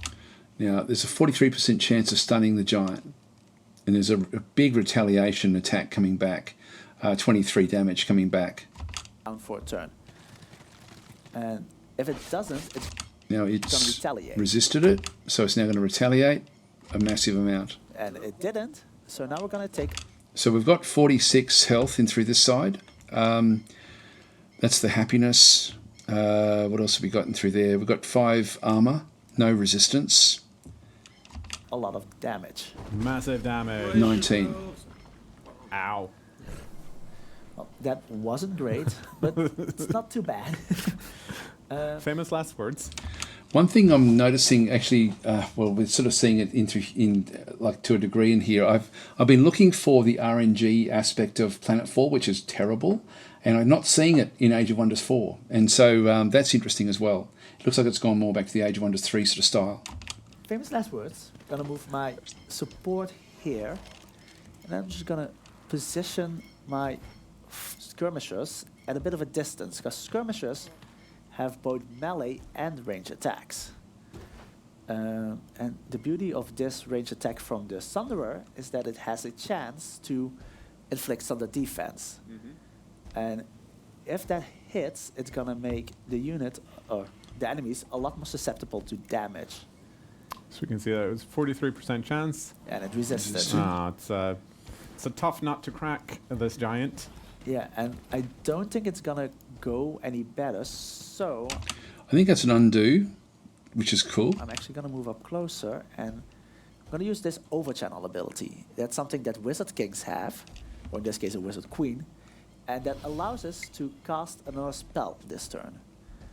And in this case, I'm just gonna use it to cast Vision of Victory. That's gonna allow us to basically stack critical hit chance. And then in this case, we're just gonna attack from a distance and see if we can freeze a couple of more units. Froze that one, that was lucky. And that at least the freeze keeps hitting. Yeah, they're good. They're good with the cold stuff. So now we're just gonna dish out some damage, and then Been poisoned we're as gonna well. let the enemies go ahead and smash. Missed. Oh, I didn't see that. Let's see if look and see what happens there. Damage, and then we're gonna let the enemies go 35% to hit chance. ahead and Actually, it came up with a funny little smash. line. Yep, so it missed. But it's got 12 damage there, so the miss still actually gave some damage. I think. And as we saw there, we actually have hit chances. Ranged units have a 90% chance to hit, and this can go up and down. And if it misses, like we just saw, there's the chance that it hits a unit further in the back. Okay, so it hit the unit at the in behind there. And melee units, of course, always hits, but they might This is the buffs that they've got. So they've got a bit of fortune. not hit as well as Oh. they So that was a big one, big could hit. be. Oh, and another. Luckily, we resisted the burning. There aren't that many shield warriors left. Is that going to be a problem? It definitely is, because in Age of Wonders 4, damage dealt is reduced if figures in a unit are gone. So Now that's big. That's a big change here, because the game used to, back in the old days, used to be, I think in even in Age of Wonders 2, Age of Wonders 1, Shadow Magic, etc. They had an instant where each actual character had like a damage multiplier assigned to it, which is most games actually do have that one. But in Age of Wonders 3 they changed that because they sort of felt that people could sort of exploit it. It meant that the battles would sort of dwindle down as the units died off, rather than as the stacks of units or the counters themselves, the individual units inside a counter.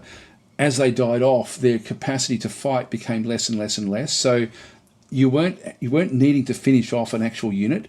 In Age of Wonders 3, they actually then changed that so that you had to finish off. If you had one unit left out of a big stack, it would be just as powerful as when there was all the units in there. And I actually like that model, but I'm not emotionally attached to that model. I can sort of see why it's much more intuitive to play where each unit has its own damage multiplier, rather than actually having the counter or the stack of units themselves, no matter how big they are, having the multiplier. So I do understand why that's there. It's just interesting that they've gone back to that other model. I'm not sure why, but anyway, it's maybe it's just to keep the game a bit simpler, because this is quite Age of Wonders games are quite complex in the way that they do actually play out. These tactical battles, there's nothing like it in any other game. These are brilliant. as we see here, now we're only going to be able to do 8 damage on a 3-strike attack. That isn't great. So what we want to do is we want to actually heal, because the moment that you heal, Restored 10. you're going to gain more health, you're going to gain more figures, Yeah, and we can see there's more of them now. and our damage has increased again. That's interesting. They had 2 and it was dealing 8. They had 3 and it was dealing 10. So there's still it looks like it's a logarithmic or a sliding sort of scale where one unit will deal more damage than 2 units divided by 2 or 3 units divided by 3. That's interesting, actually. So But I want to... there's also some problems in the back. Yes, these Inferno puppies, I think. These are the puppies. Yep. They've come up. They're really close, and they're locking my Sunderers down from doing a range So 3 attack. attacks. So I'm just going to take them out, and that frees us up to do another javelin throw, in the hopes that it's going to sunder the giant. Again, the order that you do things is critical And in it Age did. of Wonders. And it was a Right. crit. Very nice. So its defense has been damaged, and I think it sort of shows in that little symbol So there. the issue here is that sadly we don't have a line of sight on the giant. I'm gonna move my shamans a bit closer, and that still doesn't give us line of sight, but it gives us a better hit chance at hitting the Infernal Hounds, which are also poisoned as it seems. And I'm going to actually use Invigorate to just get our numbers up so that when we do attack, we have enough units or enough figures to discharge some good damage. And here we can see this would be quite a heavy retaliation. So instead, I'm just going to take out these hounds, and then it's their turn again. But not many units left for the Marauders at this point, or the Independents. No. And But Okay, the magical the guys in the back ranged walking up, they're no having a longer crack. frozen. no, but they are fumbling. Yes, they are. And that's a quirk of the new system. We have a much more in-depth morale system. Much more in depth than what it was. I don't believe it.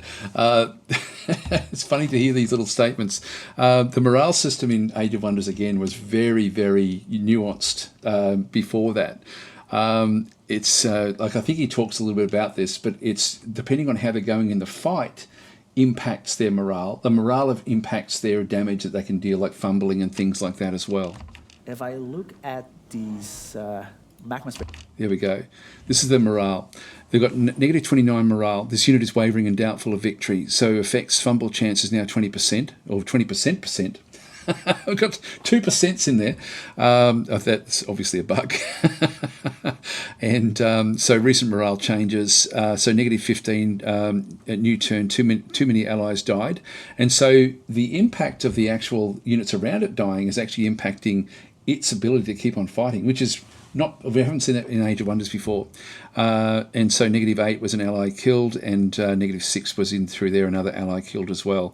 And so it's dropping, bit by bit as it goes down. Now, Geordie does actually say in this that they get to a point where they'll actually then flee the battlefield. And that's also something that we haven't seen done directly like this, which is really, really interesting. It's over here. As we can see, the morale is low because of their allies that have been killed, and also because there's only 2 units left in the entire battle. If this gets low enough, it can cause all the units on the battlefield to flee. So we're just gonna focus down. Actually, we're gonna cast another Vision of Victory, gonna get those crit chances up, and we're just going to trigger the retaliation on this dude. So that's the summons that they brought in before. Obviously, this unit can take it. Because that's So also our spawned-in units, right? That we cast a spell to get just before the battle starts. So this unit was spawned in, as what Kenora's just sort of saying in through there, and so that one came in. It's expendable basically. They want to try to keep their core units as alive as much as possible.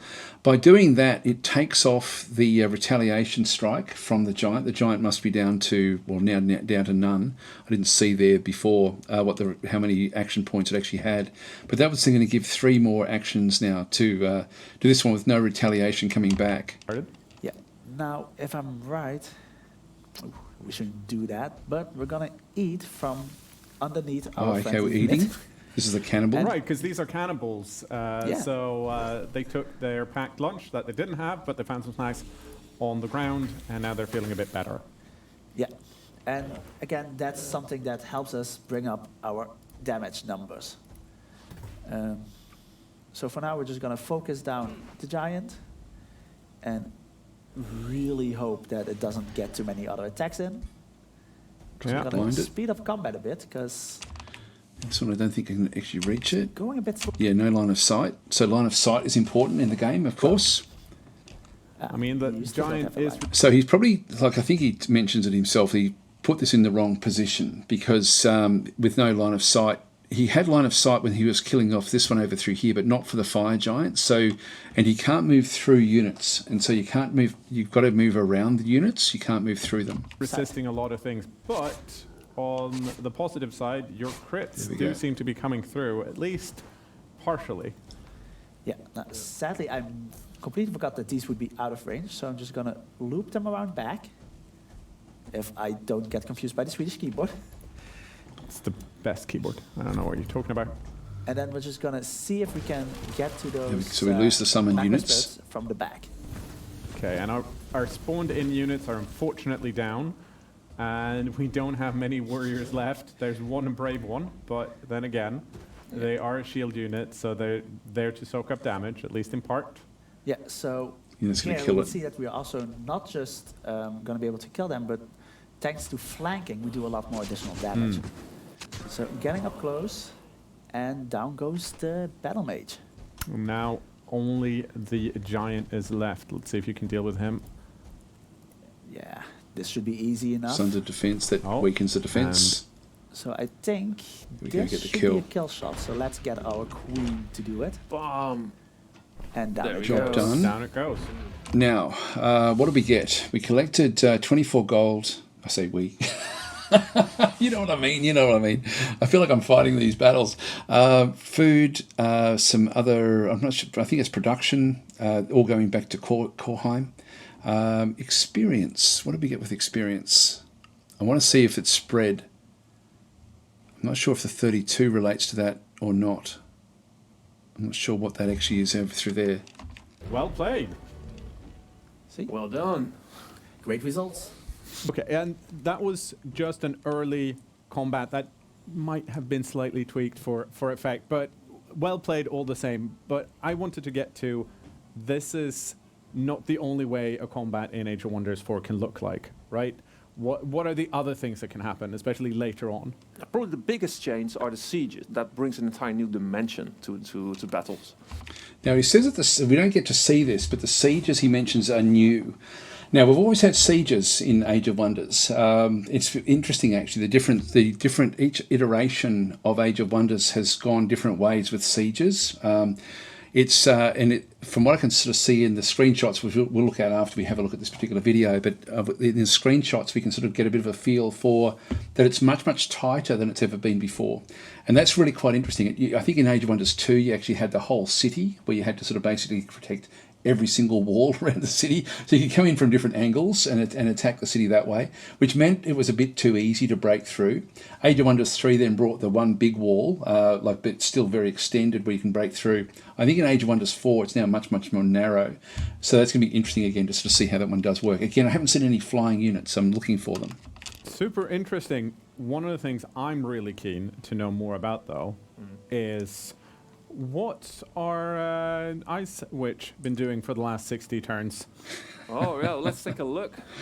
The Ice Witch, of course, is they've made Artica, who is one of the characters, one of the old characters. I don't know if they're from Series 1 or not. Certainly with the Frostlings, Artica sort of came through in Shadow Magic, I believe.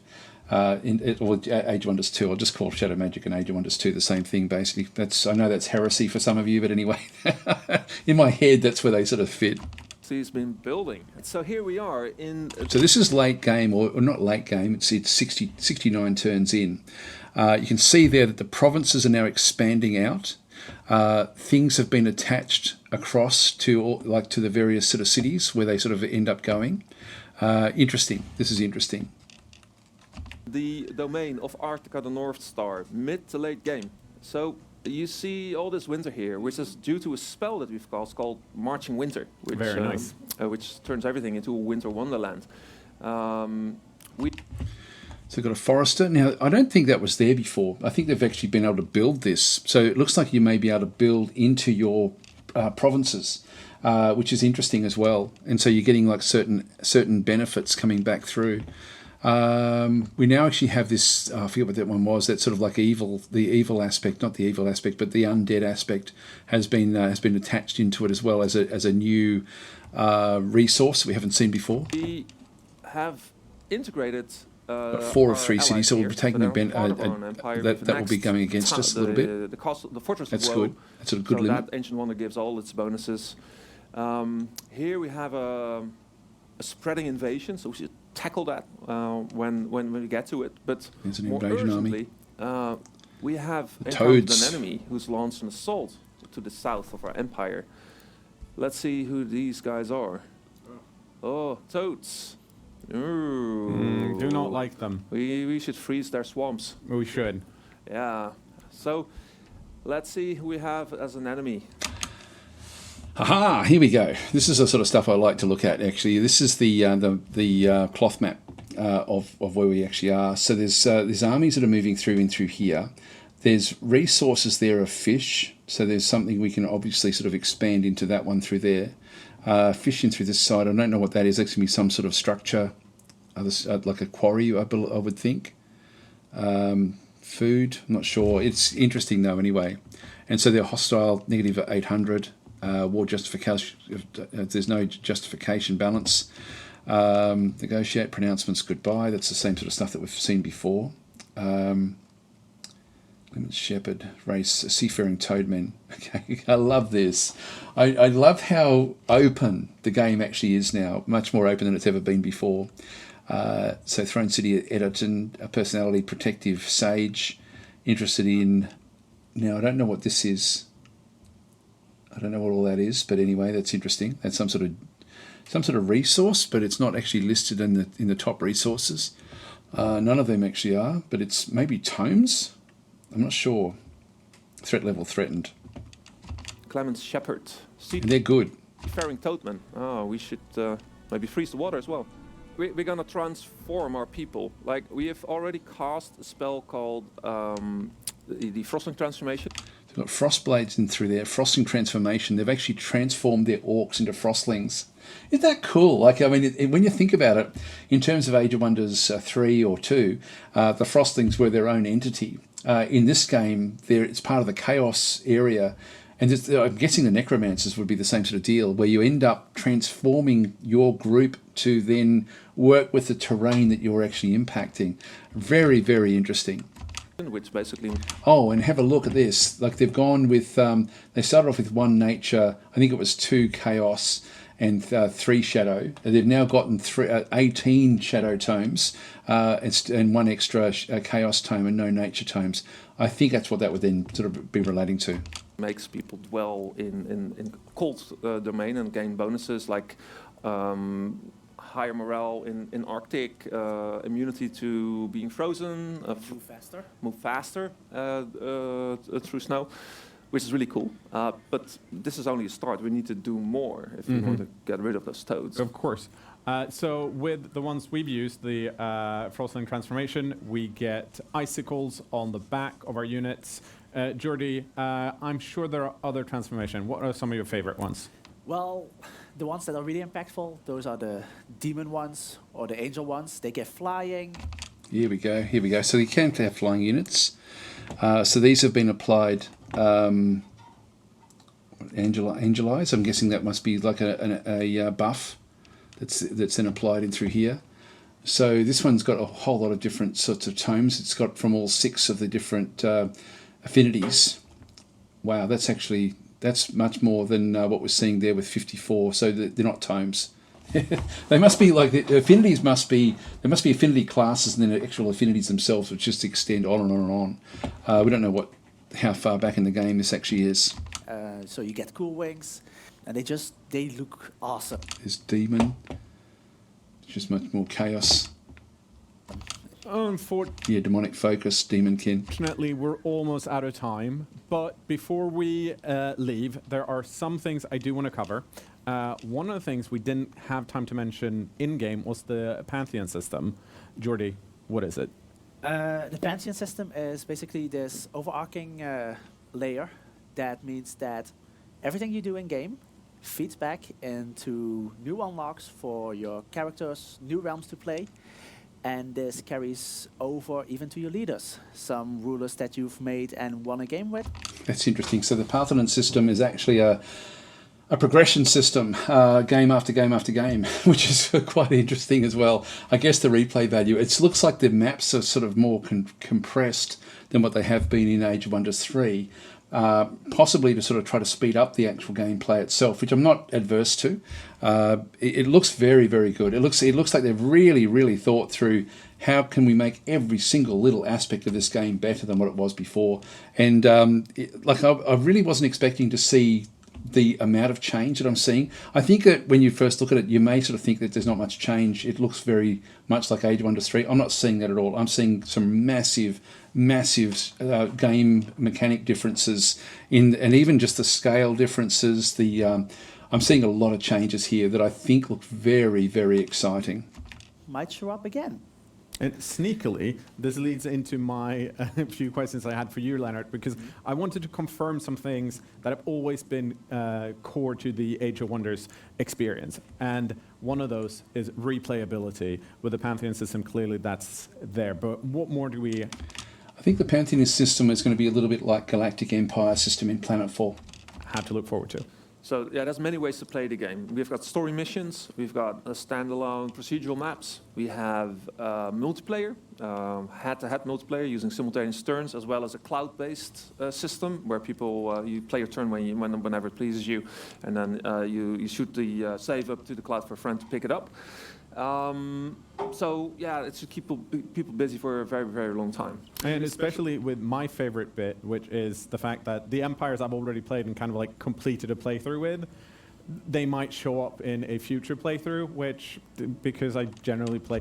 Yeah, that's always been a feature of Age of Wonders, or certainly Age of Wonders 3, and so on and so forth. As you build an empire, it then becomes an empire that you come across in future games, which has always been very, very cool. Big Jerks is not going to look good. One thing I didn't see was heroes at all. I only saw the leader. But for me... You can turn that off too. Yes. Never. I'm not turning it off. I'll just suffer through it. Guys, we're out of time. But before we go, first of all, massively thank you. I'm going to say that again in a bit. Before, though, you guys watching need to know that Age of Wonders 4 is coming out on May 2nd on PC, PlayStation 5, Xbox Series X and S. And if you want to know more, there should be links in the description or in the show notes. And most importantly, if you can, please wishlist the game right now. I'm sure there's going to be a... I'm sure that badger is from Age of Wonders 2. I'm pretty sure that's where that one's from. Anyway, let's leave this one here. We'll have a now look at the Steam page and go through some of the aspects there, because there's a few extra things there that we couldn't see in this excellent presentation. I really like the pacing that Knorr sort of has put through with this one as well, with the guys. It's taken me, I'm closing in on 2 hours now. To cover a 40-minute presentation, but I'm really scratching deep here to sort of I'm picking over the bones time and time again to sort of see what I can glean from this what looks to be an excellent game. All right, so here's the Steam page. Again, it's just got the announcement trailer, which we've already seen at the start of this presentation, so we won't look at that. Rule a fantasy realm of your own design. That's really impressive what they've done with the ability to personalize each of those.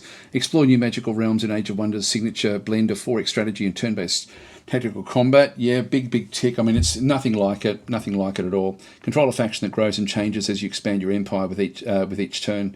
I'm loving what the mechanics are that they've actually put in through there. Now you can see planned release date the 3rd of May. I'm in Australia. We're a day ahead, and so it's the 2nd of May for the vast majority of you. Anyway, I have wish listed it myself, so you can add it to your wish list if you wish to. Recent events, yeah, we've still got the dev diaries in through there as well. So this was so welcome to the Age of Wonders first dev journal that just came out. I should actually have a look at that. I won't do that in this one here. Yeah, I won't do that now because we're already 2 hours in. That wasn't there before, so that's only just come through. And yeah, so this is what we sort of had seen there before about the game. So rule a fantasy realm of your own design in Age of Wonders 4. Explore new magical realms in Age of Wonders signature blend. Yeah, blah, blah, blah. We've seen all that before. Triumph Studios' award-winning strategy series has emerged into a new age, evolving the game's iconic empire-building, role-playing and warfare to the next level. It really does look like it has done that. A new storytelling event system and hugely customizable empire provide an endlessly replayable experience where each game adds a new chapter to your ever-growing saga. That's really exciting, actually. Powerful wizard kings have returned to the realm to reign as gods among mortals. Claim and master tomes of magic to evolve your people and prepare for an epic battle that will determine the ages to come. So if we just read a bit more, so create the empire of your wildest fantasy. So craft your followers by combining bodily forms, societal traits, and arcane powers. Build anything from a clan of cannibal halflings. Why would they choose halflings as an example? Halflings are the worst faction. Anyway, I haven't seen luck, but we don't know if luck is going to feature in this game. I certainly hope not. To mystic moon elves, to recreate your favourite fantasy tropes. Seek powerful tomes of magic to enhance your armies and evolve your people. See your people physically change as they morph into angelic beings or scions of chaos to face their enemies. Seek glory through brutal domination, cunning alliances, or ultimate arcane knowledge, and write your legacy into the very fabric of the realm itself. God, I'm stumbling over the words there. Strategy meets role-playing like never before, so every choice opens up new possibilities and tactical advantages. Deep, multi-layered strategy allows you to try new tactics or explore new powers at every turn. I like the evolution of that, actually. That's very, very exciting. Tactical turn-based battles bring your armies to life, showcasing their powers. That's always been the case with Age of Wonders, in an environment shaped by your decisions. That's not so much been the feature. From skirmishes with roaming monsters to vast sieges with dozens of units on each side. It's sort of funny. It says, it's funny when you read it not in the context of Age of Wonders. So from skirmishes with roaming monsters to vast sieges with dozens of units. Like if it was Total War, it would be with tens of thousands of units, but dozens of units on each side. That's the actual counters, and I like that it's controlled. They're already complex anyway. With the addition of a morale system and more features, every battle brings a fresh challenge. It really does look cool. Tremendous variety in empires, units, and environments keep the game endlessly replayable. Age of Wonders is more moddable and open-ended than ever in this series' history. Wow, that's actually interesting because Age of Wonders 3 is incredibly moddable. Like there's so many different mods for that. If this is going to be even more moddable than Age of Wonders 3, wow, that is massive. That is massive. Okay, so make your mark on a vast reactive world. Explore a new realm with each game or create your own. Challenge new variations and combinations of locations and features from frozen wastelands ruled by ice queens to desolate ruins where dragons roam. A new event system provides unexpected... One thing I didn't see, actually, was random. There may have been covered where the guys are actually sort of sitting, back up that way, in the actual presentation. That may be where that one was. We can just choose random. That's probably the way I would probably try to play the game a fair bit, I would think. But certainly having the themes, we can bring the themes in, is very, very cool. I'm also thinking, like in terms of DLC, they possibly could bring out another system where you do actually have a progressive themed area, a bit like Galactic Empire was brought out for Planetfall. So a new event system, unexpected levels of storytelling for 4X games. I can see that. I don't think it's just the fanboy in me that is actually is really sort of getting pins and needles about that aspect. I think this is going to deliver on this. See your decisions shape the world around you, and from growing cities and roaming armies to world warping magic effects. Guide your empire to greatness, but the story doesn't end with your victory or defeat. Ascend your rulers to an in-game pantheon, and unlock ways to further customize your experience. Encounter your own creations as potential rivals or allies in subsequent games, and experience the next chapter in your own story. I cannot wait. So it's 20 gigabytes available storage, 8 gigabytes of RAM. That's not too bad. Yep, there we are. Wow, that is incredible. Let's finish this off with a few well-chosen pictures. So we'll have a bit of a look at this one. I don't know if can I scroll in any... No, it's not going to let me scroll in any further much with this one in through here. Oh, there's a flying unit. Okay, so we do have a flying unit in through there. Not seeing many of them. Interesting, that one through there. It's all part of that particular group. Again, we've got different provinces. Again, so this is your Whispering Stones. Only one Whispering Stone for this particular faction. That must be your level ups for... This is turn 34, but there's still only 0 for the actual leader. Unless this is the heroes as well. I'm not sure. That's your research points, and I think this is what you're researching. 3 turns coming for that one through there. 1 of 5 cities. That's interesting that it's only got one city. The gold is going up by plus 99 mana, and then the casting points. Not sure what that is. That may be a hero. I can't see. That may be that character there potentially. Again, spell casting, end turn. Events, I'm guessing, in through that side. But I'm not actually... It's got one there. I'm not sure what that one would refer to. Anyway, that's the first screenshot. So we can sort of see there's a bit of an expansion through the different province system in through here. I like, again, just how beautifully coloured the maps are in Age of Wonders. They've always been beautiful. They energise me, like just as a player. Like I've been in love with the way that they present their maps right from the very, very first game. It's just the colour schemes and the whole look of them is just beautiful. Next, back in through here, this looks fairly like I forget what they're called. Where you sort of got like a forge of something that you're trying to sort of break into. Not seeing much in terms of user interface in through here. This is just a screenshot, I guess, of the graphics within the game. This one again, we're sort of seeing that there's a bit of an expansion back out through this side. Your military victory, defeat the remaining rulers. So you've got like a system through there that will then sort of show up. Yes, you've got 250 of plus 40 in here. So this one is now highlighted. Again, I like this. I don't know what I think they called them affinities in the game, and then you've got like a chaos or a death type affinity back in through this other side. Oh god, it looks good. I just can't wait. That's the unit. That's the hero creation. This is a battle inside one of the special locations. Hero creation again. This is what I was interested in actually. This has got 1, 2, 3, 4, 5, 6. Hang on, 3, 6, 7. There's 7 areas that this go off into. And if we have a bit of a look at this one here, and this is what I'm thinking that they've got, like I think these numbers up through this side are what we're referring to in through this side, although it doesn't correlate, does it? When we look at this one here, we've got a, actually there we go, plus 12 in nature. Got plus 1 in order, which is what we're seeing in through that side, and then we've got different unlocks as we go along this progression, and then we've got a chaos one as well. So we've even got order and chaos, where we've got 3 of these that have been unlocked. Not sure if they're spells, not sure how that actually does work, but over through here, the nature ones, I say we, but the actual the group in through here. Now I'm not sure what this one relates to, how you sort of bring this one up. This has got the different factions as well. Like, so most of the factions have been killed off, or half the factions have been killed off in this instance. And I'm not sure what these little tomes are down through here as well either. These look like sort of major milestones as you sort of go through the different areas. What's missing? That one there. Is that? That may be the progression of your hero.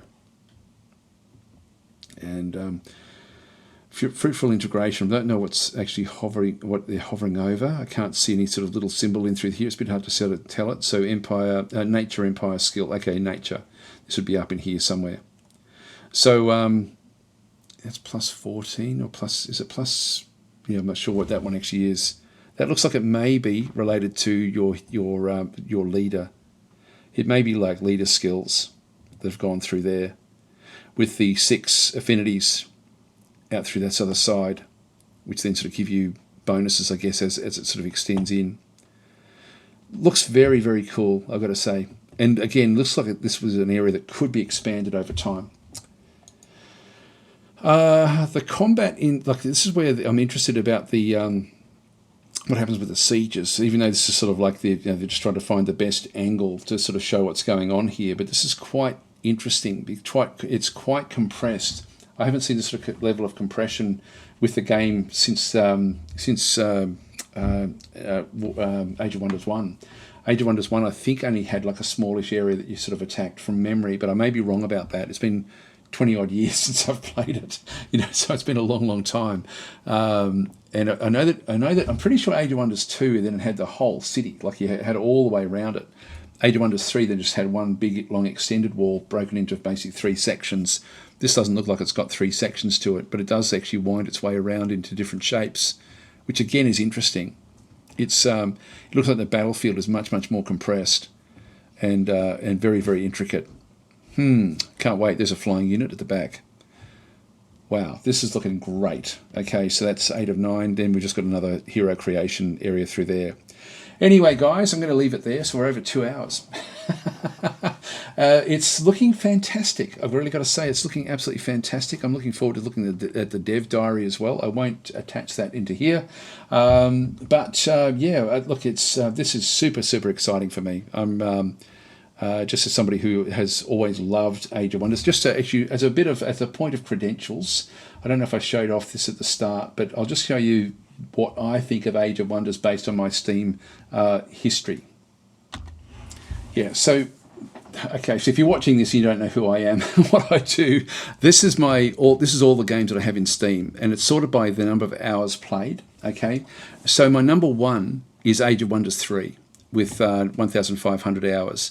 Number 2 is Planetfall with 880 hours, and then I've got the other games that then sort of follow after that. But like, I do play this game enormously. It was, as I say, I've played it right from the very first game. I've loved it ever since I've played the first game. It has been my favourite series of games ever since that time, like 25 odd years ago. And so I do have a pedigree in this game. If they gave qualifications in Age of Wonders games, I would be a doctorate. I would guess, maybe not. Anyway, it's a series of games that I've absolutely loved playing. My kids grew up with me playing this as well. Like they would sit on my lap when they were little, and then they all left home and so on and so forth. But they grew up basically with Age of Wonders as well. So it's even just from that aspect, I've got a very nostalgic thought process about the actual series. So I'm really looking forward to Age of Wonders 4. It's looking incredible. Anyway, guys, I'm going to leave it there. So thanks for watching, and if you've sort of got to the back end of this, then please consider liking and subscribing, and I do appreciate you hanging around for 2 hours and 5 minutes. So it's been extremely long, but we did go through in a lot of depth as to what we think may be coming in the actual game itself. I'll catch you next time.